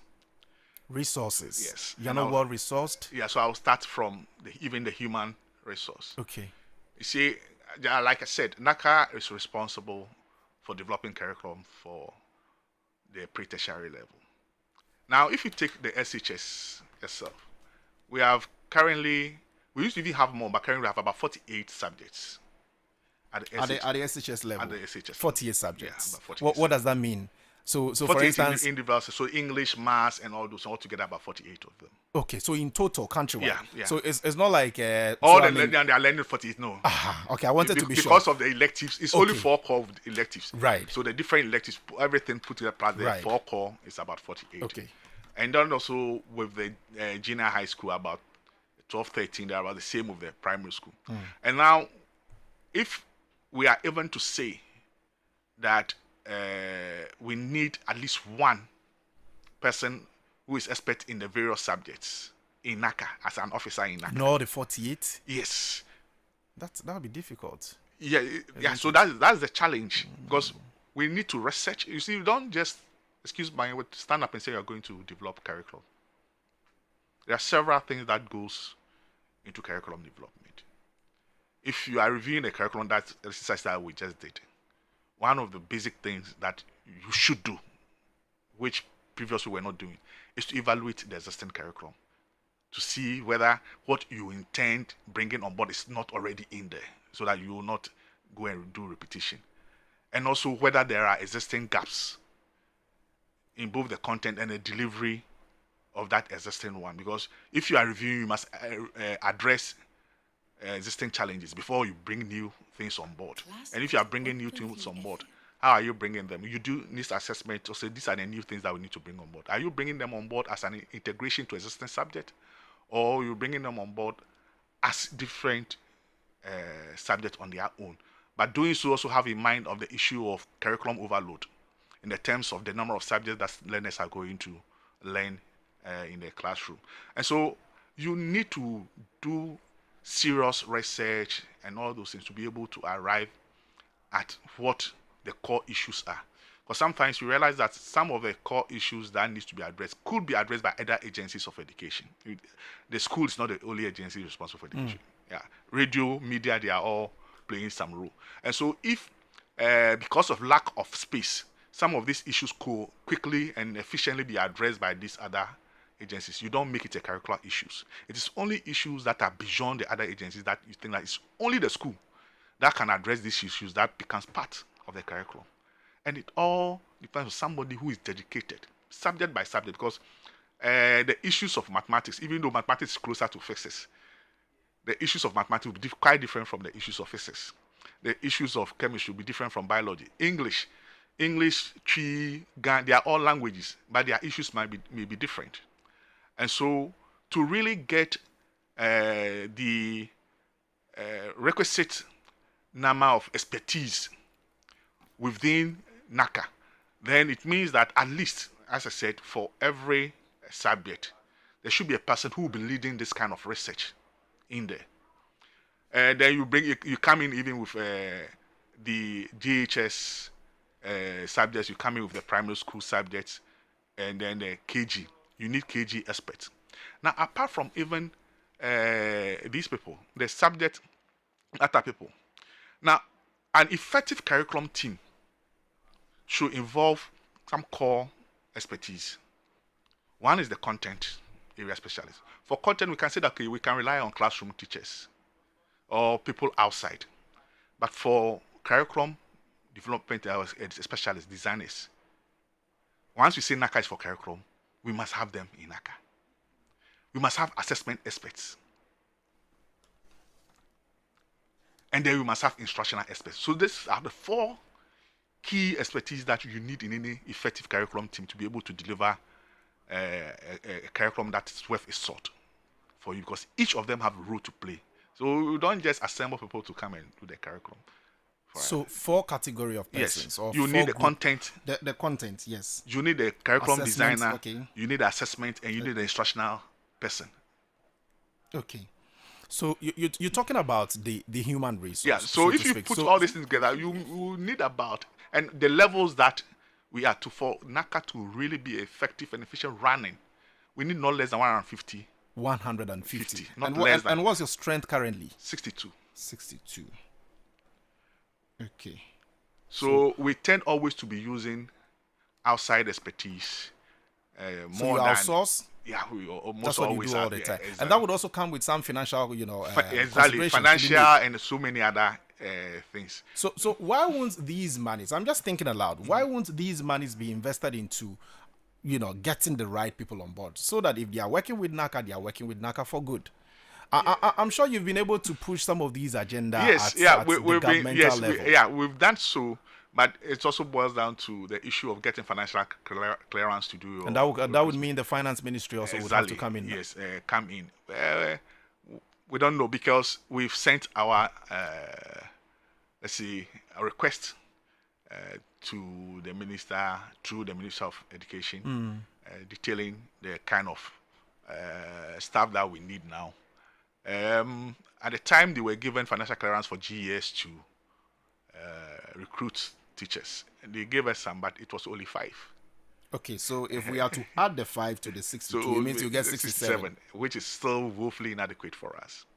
So that's on the human side. Then there's major, and the side is now, like you said, the financial resource, because curriculum development involves a lot of this. We outsource, we bring people together, and all those kind of things. So how easy or otherwise is it to work with these people? Because look, these are persons who are coming from, or they are external persons, if I may, and so you bring them in, and then you tell them to do A, B, and C. If I were to be working with, for instance, Doc, and who is a colleague I've worked with for a long time, we understand ourselves. I need not to give him an instruction to do A, B, and C. I know that he would deliver the work up to a certain level. And then if I review and then I find certain things that needs to be tweaked here and there, then we do that. And so you know that you're on a good footing. Sure. But here is the case, you are to outsource the work to external people. How do you monitor them to ensure that whatever they are doing is the right thing, so that eventually the syllabus doesn't go out, or the curriculum, so to speak, doesn't go out, and then you receive the backlash of the people? And by that, you know where I'm headed exactly to. so. Yeah, so it's a challenge, but in-house, what we do now is that the few experts that we have within our system, whenever we're doing the curriculum, for instance, the one that we just finished, let me use that as an example. Which one is that? Is it the basic? Yeah, the basic one. The basic one. one. KG to P6. Okay, so that would include the Chinese and all of that. Yes. Okay, we'll talk about that. So we have the subject panel. Okay. So each subject has its panel, and then we look from within us, those that have also expertise towards that area. So we have some science people amongst us. We have ICT people amongst us. We have mathematics also amongst us and the rest. So those people will be more or less coordinating the activities of those subject panels. Then we go through several phases of quality assurance.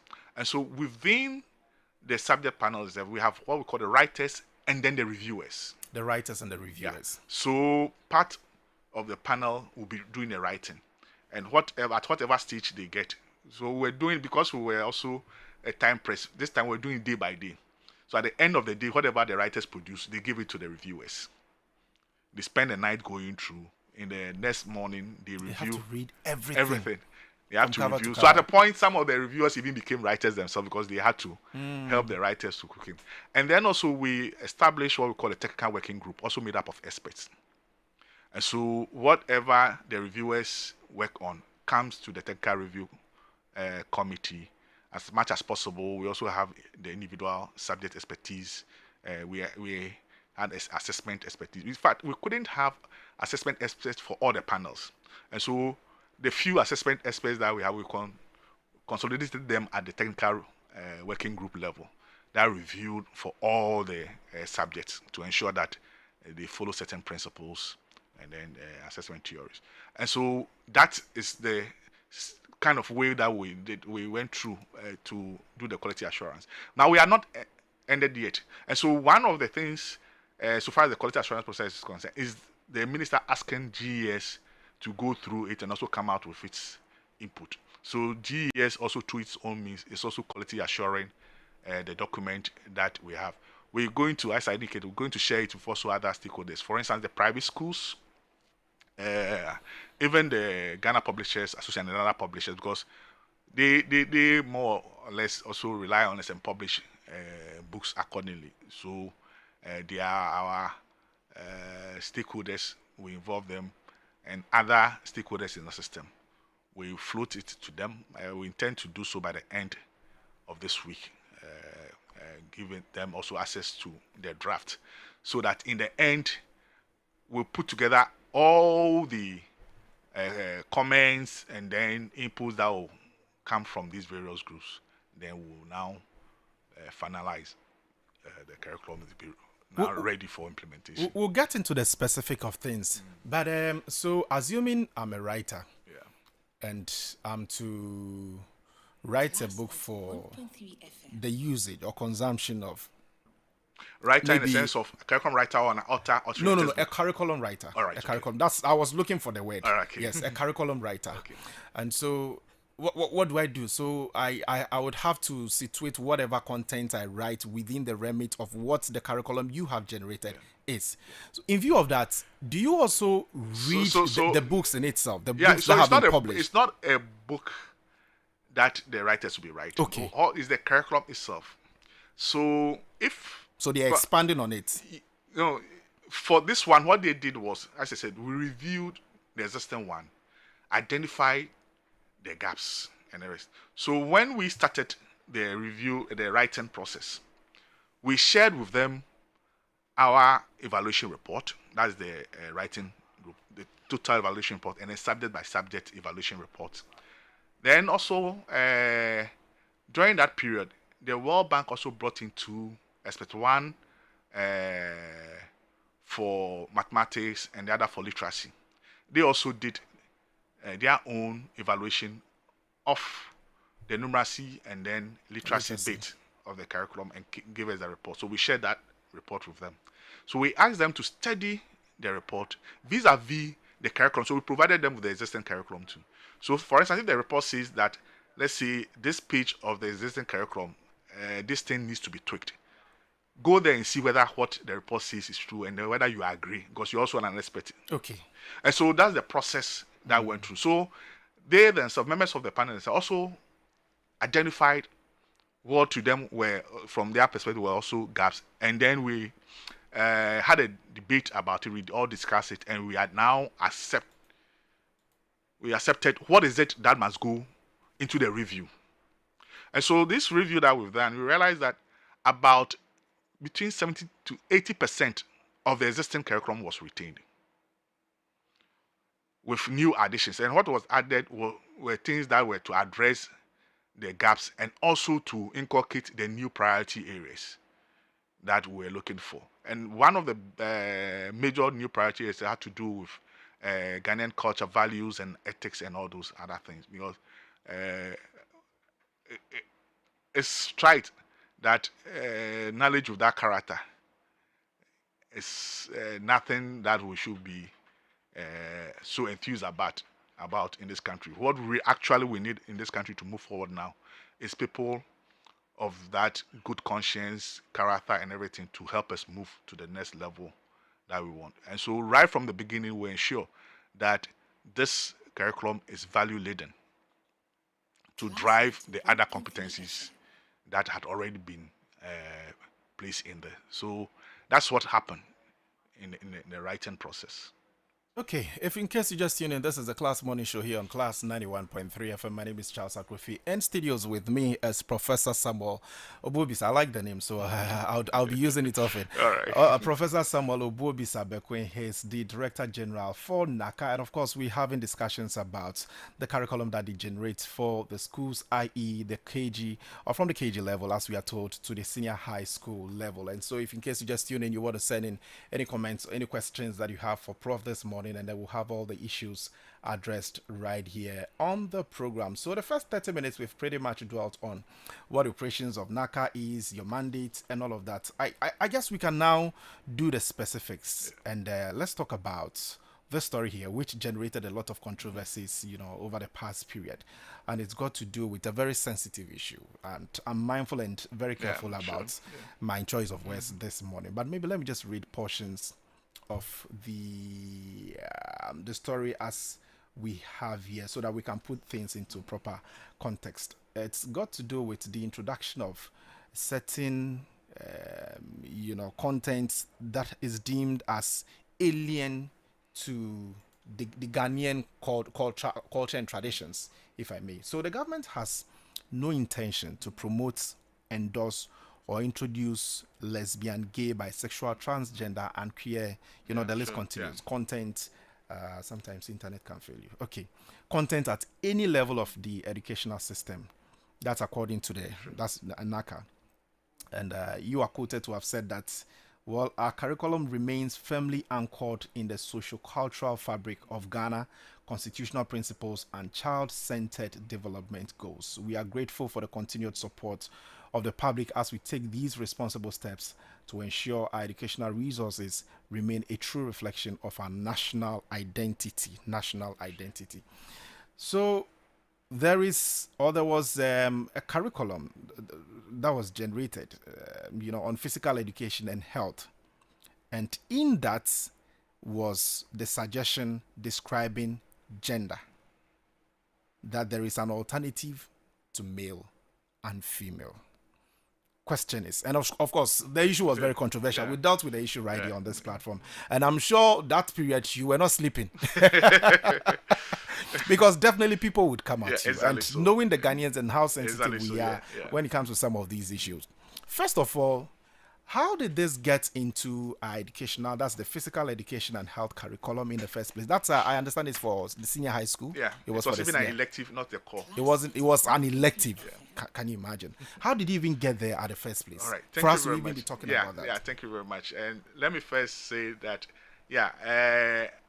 as you rightly said, this is a very sensitive issue, and many people were not happy when this whole issue cropped up. And we've apologized on that, but it wasn't a deliberate thing. If you look at the trajectory of things, it's just, let's say, a slip that took place, unfortunately. That's all. What happened was, that thing was not in the curriculum itself. So how did it get out there? Yeah, so when the SHS curriculum was developed, at the time that it was being rolled out, learner materials were not ready. And teachers were also saying that they had no resources based on which to teach, because many of the subjects were also brought together, and also so they seemed to be new, and some of the issues introduced were new. So they needed to guide the teachers as to how to go about to teach. So that led to bring in teachers from the classroom, very experienced teachers from the class, to write what we call the teacher manuals. So this particular book that I'm referring to was a teacher manual. Okay, so it's not, I mean, not the curriculum itself. But they are part of the curriculum resources. Yeah, okay. So this was a teacher manual. But it's part of the curriculum resources. All together, we put them together as resources. But it wasn't the curriculum itself. So it was, I think about 2 people were involved in writing that particular teacher manual for the elective physical education and health. It had gone through quality assurance. Yes, and it was just unfortunately that it wasn't flagged or picked. So what happened then? Because I'm sure our listeners are interested in knowing. Yeah. Because we're talking about quality assurance mechanisms that need to be put in place. And you see, I asked all the past questions because I was setting the base for this conversation. Sure. If you are telling me that you don't have the number of human resource to be able to deal with some of these things, then that perhaps explains the reason why we are having some of these excesses. Yeah, perhaps. So, as like I said, with certain things that we could have done on our own within, because we lack the expertise, we outsource. And then it went through if I tell you the number of people and the level that went through all these documents and gave it a pass, and that particular thing escaped them. You see that? Well, it's human. You know what that tells me? Yes. You know what that tells me? It tells me that all of these persons who were supposed to review and review it did not do their work properly. Well, because here we are talking about the fact that you need to read the book or the curriculum or whichever document. So somebody failed in that regard. Yes, you might say somebody and the back also stops with you. Definitely, because I even came to meet the host now, but it was put on my head and I accepted it. Because, I see. Yeah, because it didn't happen during my time. It was written before I came into the scene. But I accept because I was then the head. So if you are talking about issues concerning NACA, you couldn't have gone to any other person than myself. But trying to let people understand the intricacies of it to understand that, particularly just to draw the point that it wasn't a deliberate thing to put in there, because it was made to sound as if somebody deliberately put in there. Now, what happened was, in the curriculum itself, the indicator that a particular thing was supposed to address had nothing to do with even gender. But in the write-up, I think the writers wanted to extend the conversation, and that thing came in. And it was clear. If you do a Google of this, it was clear that they picked that whole point from an AI app. And we also have to understand that if you Google about gender now, because of the issues of LGBT, who are the owners of knowledge now in the international space? They are the people. So if you Google gender now, that is the first thing that's come. So we are thinking that perhaps whoever it was picked this issue without having at the back of the mind the Ghanaian sensitivity to this issue and put it there. And this, what I'm saying, came out clearly. Later on, when we were reviewing mathematics textbook for SHS, interestingly, the author had put in there, talking about binary operations, and was given an explanation of what binary means. And he said binary means, as example, male and female and others. Really? Yeah. So when my officers drew my attention to it, I said, but that even defeat the definition of binary. Because if you say binary is two, and then you say male, female, and others, you have added a third component. You get it? It could be that the person perhaps picked that definition from online and thought that was the right definition to put in there. So quickly we fragged and said, no, this cannot pass. So we realized that using the human eye alone and picking out some of these issues, that's one of the things that we learned from what happened. Using human eyes alone to pick some of these issues may not help us 100%. So we decided to employ digital tools by using the same AI that gave the definition to go through all the curriculum documents at the time and flag any suggestion or nuance about LGBTQ issues in the curriculum. And when we did so, we were able to clean the curriculum. So now I can assure you and then our listeners that if you go into our existing materials, you won't see anything LGBT or anything that suggests LGBT in that, because we took our time. Even those that have already been approved, we pulled them from the portal and swept them clean of anything that suggests. When you say you swept them clean, Yeah. What do you mean? So let's talk about gender. Yes. What does that curriculum recognize? Two, male, female. Male, female. That's it. Okay. Anything that suggests others, we struck them out. So far as Ghanaian curriculum is concerned, that is it. Outside, well, we'll tell our learners it's two. When they go outside for their masters and they are being told it's more than two, then it's up to them to debate that issue. But for our contest, it's two. It's male, female, and nothing else. Okay. With regards to this very issue that we're talking about, I'm sure there should be some sanctions that would be meted out to people who, for want of a better word, who didn't do their due diligence enough. Because once it comes out there, for me as a parent, I'm a parent of three. I have two girls and a boy. So I was just there asking myself this question. So if not for the due diligence on the part of some journalists, some people. No, it was the teachers themselves who prompted before it went to the journalists. So we got the feedback from teachers. Teachers had raised it, and then the media talked about it and all of that. If not for the fact that some persons had decided to be vigilant enough, this perhaps could have escaped our fingers. And we wouldn't know what we are teaching these kids out there. Mind you, I said I'm choosing my words carefully because we are having this conversation within the context of what the Ghanaian tradition and cultural norms or cultural values are. Exactly. That is how we are having this conversation. So I was just there asking myself a lot of questions that, look, so it means that my kids, some kids to come generations after us will be introduced to this, and then it means that we'll have a certain gender that will be added to it. In all of these, people who didn't do their work well, have you been able to fish them out? Have you been able to mete out sanctions to them so that it serves as a base for nobody to come in and do anything anyhow? Because mind you, even AI in itself, when you go and you generate something from there, it tells you that it can also get it wrong sometimes. Exactly, sure. So how did we guard against some of these excesses? All right, thank you very much. So when the issue happened, we, apart from quickly resolving it, pulling it down and then resolving the issues, we also started looking for the particular, because what was out there was like, it was deliberate. So we wanted to pick the mind of the person. Unfortunately, our checks told that the person has even, I think he's gone for further studies. So the person wasn't in so the country. person wasn't in the country for us to be able to engage.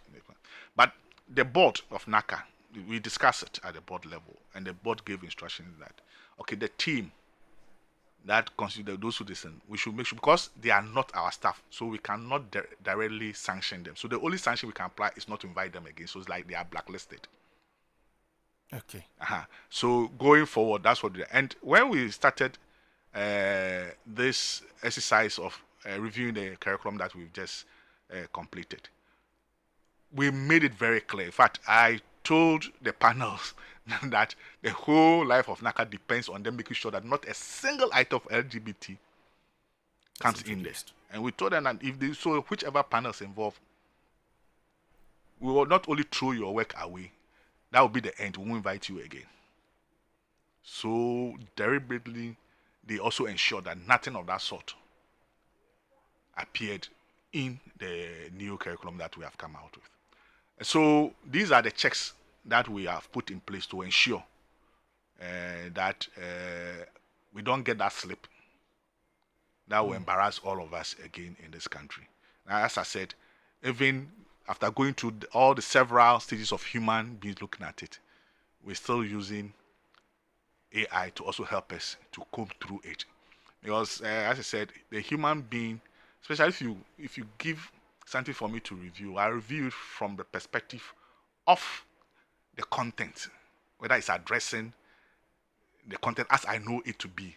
I may not be too particular about the language.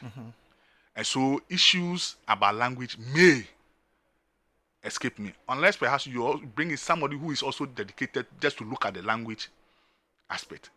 Is that person who will be able to pick out the issues. And every stage comes with the issue of resource. So sometimes resource constraint is a lot, makes it very difficult for you to take it through all the quality assurance processes that you need to go through to ensure that you have a very clean and good material.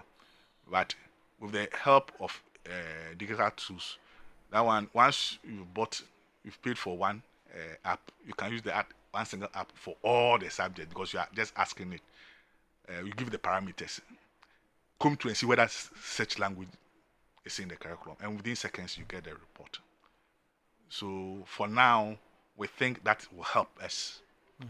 And but you still don't throw away the manual side, side of things. No, we didn't throw it away. Okay. Yeah, we only made the corrections, and then the new version was. Okay, so after the digital tools does its review and make suggestions to you, you still go through the laborious process of reading everything. Yeah. Awesome. Everything. So the human thing is still there. The human face is still there. This one is just so that if, in case the human face misses something, then that will be able to pick those, and then we compare and make sure that, to the best of our ability, it's as clean as possible. I'm just trying to recall an incident, and what's the book. It is one of the books by my own brother, Mr. Peter Asiedu. Good morning to you. That's Akiola series, who is listening this morning. And I think it got to do with Edem Agbana, the Member of Parliament. And then some issues he had with some of the books that were used in the, I think it was a senior high school, and it contained, in his estimation, that's Edem's estimation, it contained certain content that was, quite shocking. I've just forgotten what the content is. I'm trying to dig it out, but I don't know if you are aware of that issue. So there was a back and forth between Edem and Akiola. Yes, but it didn't come to our attention. The attention of NACA. Clearly, so we're unable to follow. I'll get the details, and then maybe we'll make time to get into it before you take leave of us this morning. But so that issue has been clarified, and here we are. talking about the way forward. What would you say, or would you say, in your estimation, that the NACA that we have now has regained the confidence of the public, as it used to be back in the days? Because I'm asking this question against the backdrop or the background of what happened with regards to these specific issues and all of that. Because if I open the phone lines now, I bet you a lot of people would call and there will be a lot of backlash. But what would you do, or what are you doing in terms of restoring back the confidence that used to be back in the days, back into NACA? All right. So, like I did say earlier, we have strengthened our quality assurance processes to ensure that any material that comes out is of quality. But let me also take this an advantage to state to the public. Now, when it comes to the issues of textbooks, we are to assess and approve those textbooks. We don't develop the textbooks in-house itself. Okay. Right. So it's done by others. What we have realized is that many of the authors or publishers go out, print, and put on top NACA approved when it has not come to us. So one of the things that we've done to ensure that they can no longer deceive the public by just putting the print there, NACA approved. One just recently came to us for approval, and the person had already using silver seal on a hardcover book, NACA approved. And so if you see the quality of the seal itself, and you don't know what we do to show that this material has been approved, you believe that it's really NACA approved. But the person is now even submitting for our assessment. So what do you look at? So now we are telling the public, and we've made some releases earlier, that we have now introduced a QR code. Okay. And that QR code is supposed to be imprinted on the front page of any approved book that we have. So whether you're a parent, you're a student, when you buy a book, look out for a QR code on the front page of the cover. If it's there, don't just accept that because there's a QR code, it is approved. Scan it and see. If it is really approved by NACA, it will take you to the list of approved books on our website. If it doesn't, then it's self-generated by the person. Draw our attention to it. Very soon, we will start going after the publishers who are doing that kind of because thing. there are a number of them. Yes. It's just like FDA, for instance. Yes. FDA. Before you set out to sell any medicine, in fact, foods in itself, sometimes it needs to be checked and certified by the Food and Drugs Authority. But we have a lot of people, a lot of miscreants in the society who decide to do things. They just emboss it there like that. And so you pick it, it's FDA approved, exactly, let me consume it. And then the effect thereof, you suffer same. How soon are you going to get your men so out there? we've started by sensitizing the public. As I said, 2 weeks ago, we came out with this release telling the public how to look out for approved books from NACA. So I'm using this year, so to reiterate that fact and emphasize that whenever a book, including even heads of schools, because sometimes some of these publishers take their books directly to heads of schools to market it for them. Please, when anybody brings them, don't even look at the letter of approval. That one too can be forged. Look out for the QR code. Don't just be satisfied with you seeing the code. Scan it. Now all Android phones have QR code scanners. Scan it. If you scan it and doesn't take you to NACA's website where the list of approved books are, reject that book.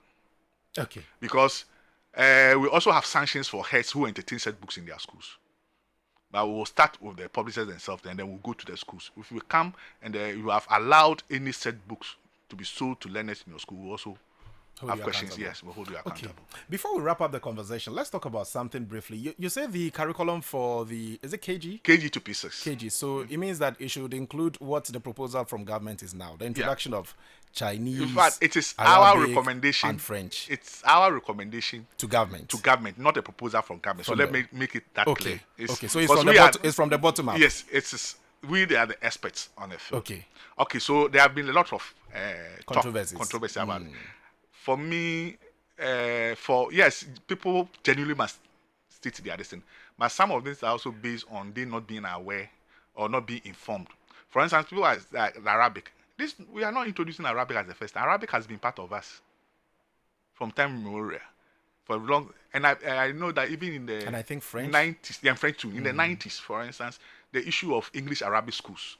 Now, what precipitated that was hitherto, Ghana will have a sizable number of our citizens being Muslims. In what language is the Quran written? That's the Arabic. The Arabic. And so to understand the Quran, they must be able to read and write Arabic. Okay. And so hitherto, before Arabic was brought into the public schools, it was being done in the mosque, what we call Makaranta. And it wasn't standardized. Even to the point where it was introduced into the public school system in the English Arabic schools, we still didn't have standardized Arabic. Because most of the time, those teaching Arabic were the malams and the rest. So based on their own understanding and how to teach it. And often they use the rote memorization to learn Arabic and so. So what we sought to do is to come out, because that is under our mandate, curriculum standards, is to standardize the Arabic that is already being taught. We are not saying that every child in Ghana should learn Arabic. Okay, so I think that's where the controversy stands from. Exactly. It's not going to be mandatory. No. Okay. It's going to be optional? It's optional, just as French has always been. Okay. In the same with the Chinese. So assuming I'm a Christian, and yes. Or maybe let me use my boy for instance. He's a Christian and he wants to learn Arabic. He can still go ahead to learn it. If the school has the resources, there's an Arabic teacher in that school and he wants to learn. Now it's your choice. Okay. I see. Okay, so there you have it. It's your choice. It's not as though it is going to be mandatory. No. All the foreign languages have always been choice options and not mandatory. The only mandatory foreign language is the English language. Okay, briefly, a little bit actually whispered to me and told me, to ask you these two questions. Okay. So KG1 to basic 6 syllabus. I mean, as we are talking about now, when are you going to roll it out? Yes, so now as developers, we have developed it. We have given it to the implementer to look at it and see whether it's teacher ready. And so as I said, based on the inputs that, plus other stakeholders, when they inform us about what they have seen or what they want us to address, we'll address them and come out of the final listing. As to when it's to be rolled out, that one is a policy decision to be taken by the government. Okay. So we have made our recommendation, but it's left for the government to take that decision as to when it's supposed to be rolled out. Okay, so with regards to the GHS syllabus, we understand history, our world, our people. No, we have not touched the You've GHS. not touched it. It's the primary. Okay. Yes. Okay. So let me address that one too. In the current curriculum, they had history standing alone as a subject, and then we have our world, our people standing alone as a subject. But before I came in, NACA had already taken a decision to stop the teaching of our world, our people for several reasons. So our world, our people, even though it existed, it wasn't being taught. Now, when we came in, what drove this review were 4 pillars: language literacy, mathematical literacy, scientific literacy, and then cultural literacy, where the issues of values, ethics, and everything are supposed to be addressed. And so when we did a needs assessment and then we're doing the front-end analysis to decide whether to create a subject or to inculcate it, then the issue came up with that 4th leg, the cultural literacy. That will talk about the values, the Ghanaian culture, the issues of our history, and so many other things.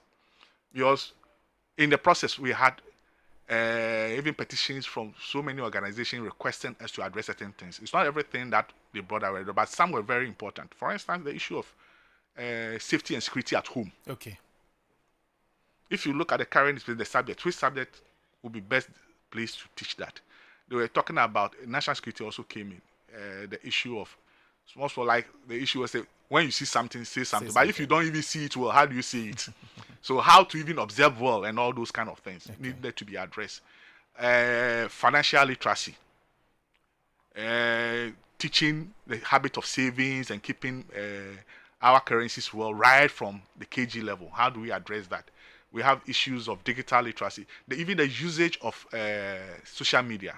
Our youth these days don't use social media very well. I see. Yes. This message goes to Elizabeth. Elizabeth in the newsroom. So how do you address all these things? And while the deliberation said that, because there's already the instance of overload, subject overload, the best is to bring all these subjects together to be able to deliver that, and bringing them together under which subject can it really fit for the purpose that we had wanted. So, Prof, citizens education. I mean, I think we need a lot of time to deal with the issues. But unfortunately, time is not on our side this morning. I thought I was going to read some of the messages that we've received, but unfortunately, I have to make way for the other program to also come off. So maybe we'll have to reschedule, and then we have some continue good. The conversation. We continue from maybe next week. We'll look All at right. that. Okay. But let me thank you very much, Professor Samuel Obobisa Bekwe is the Director General for NACA, and he's been our guest this morning on the big issue right on Class 91.3 FM. My name is Charles Sakrofit. Of course, I'm signing off now. Up next is going to be the Corporate Lounge with Irene Sawakwafo. But before then, there's going to be the news at 10 with Irajwa Crunchy. You want to stick and stay right here with us on 3 FM, and I'm out here like nobody's business. Good morning. Bye.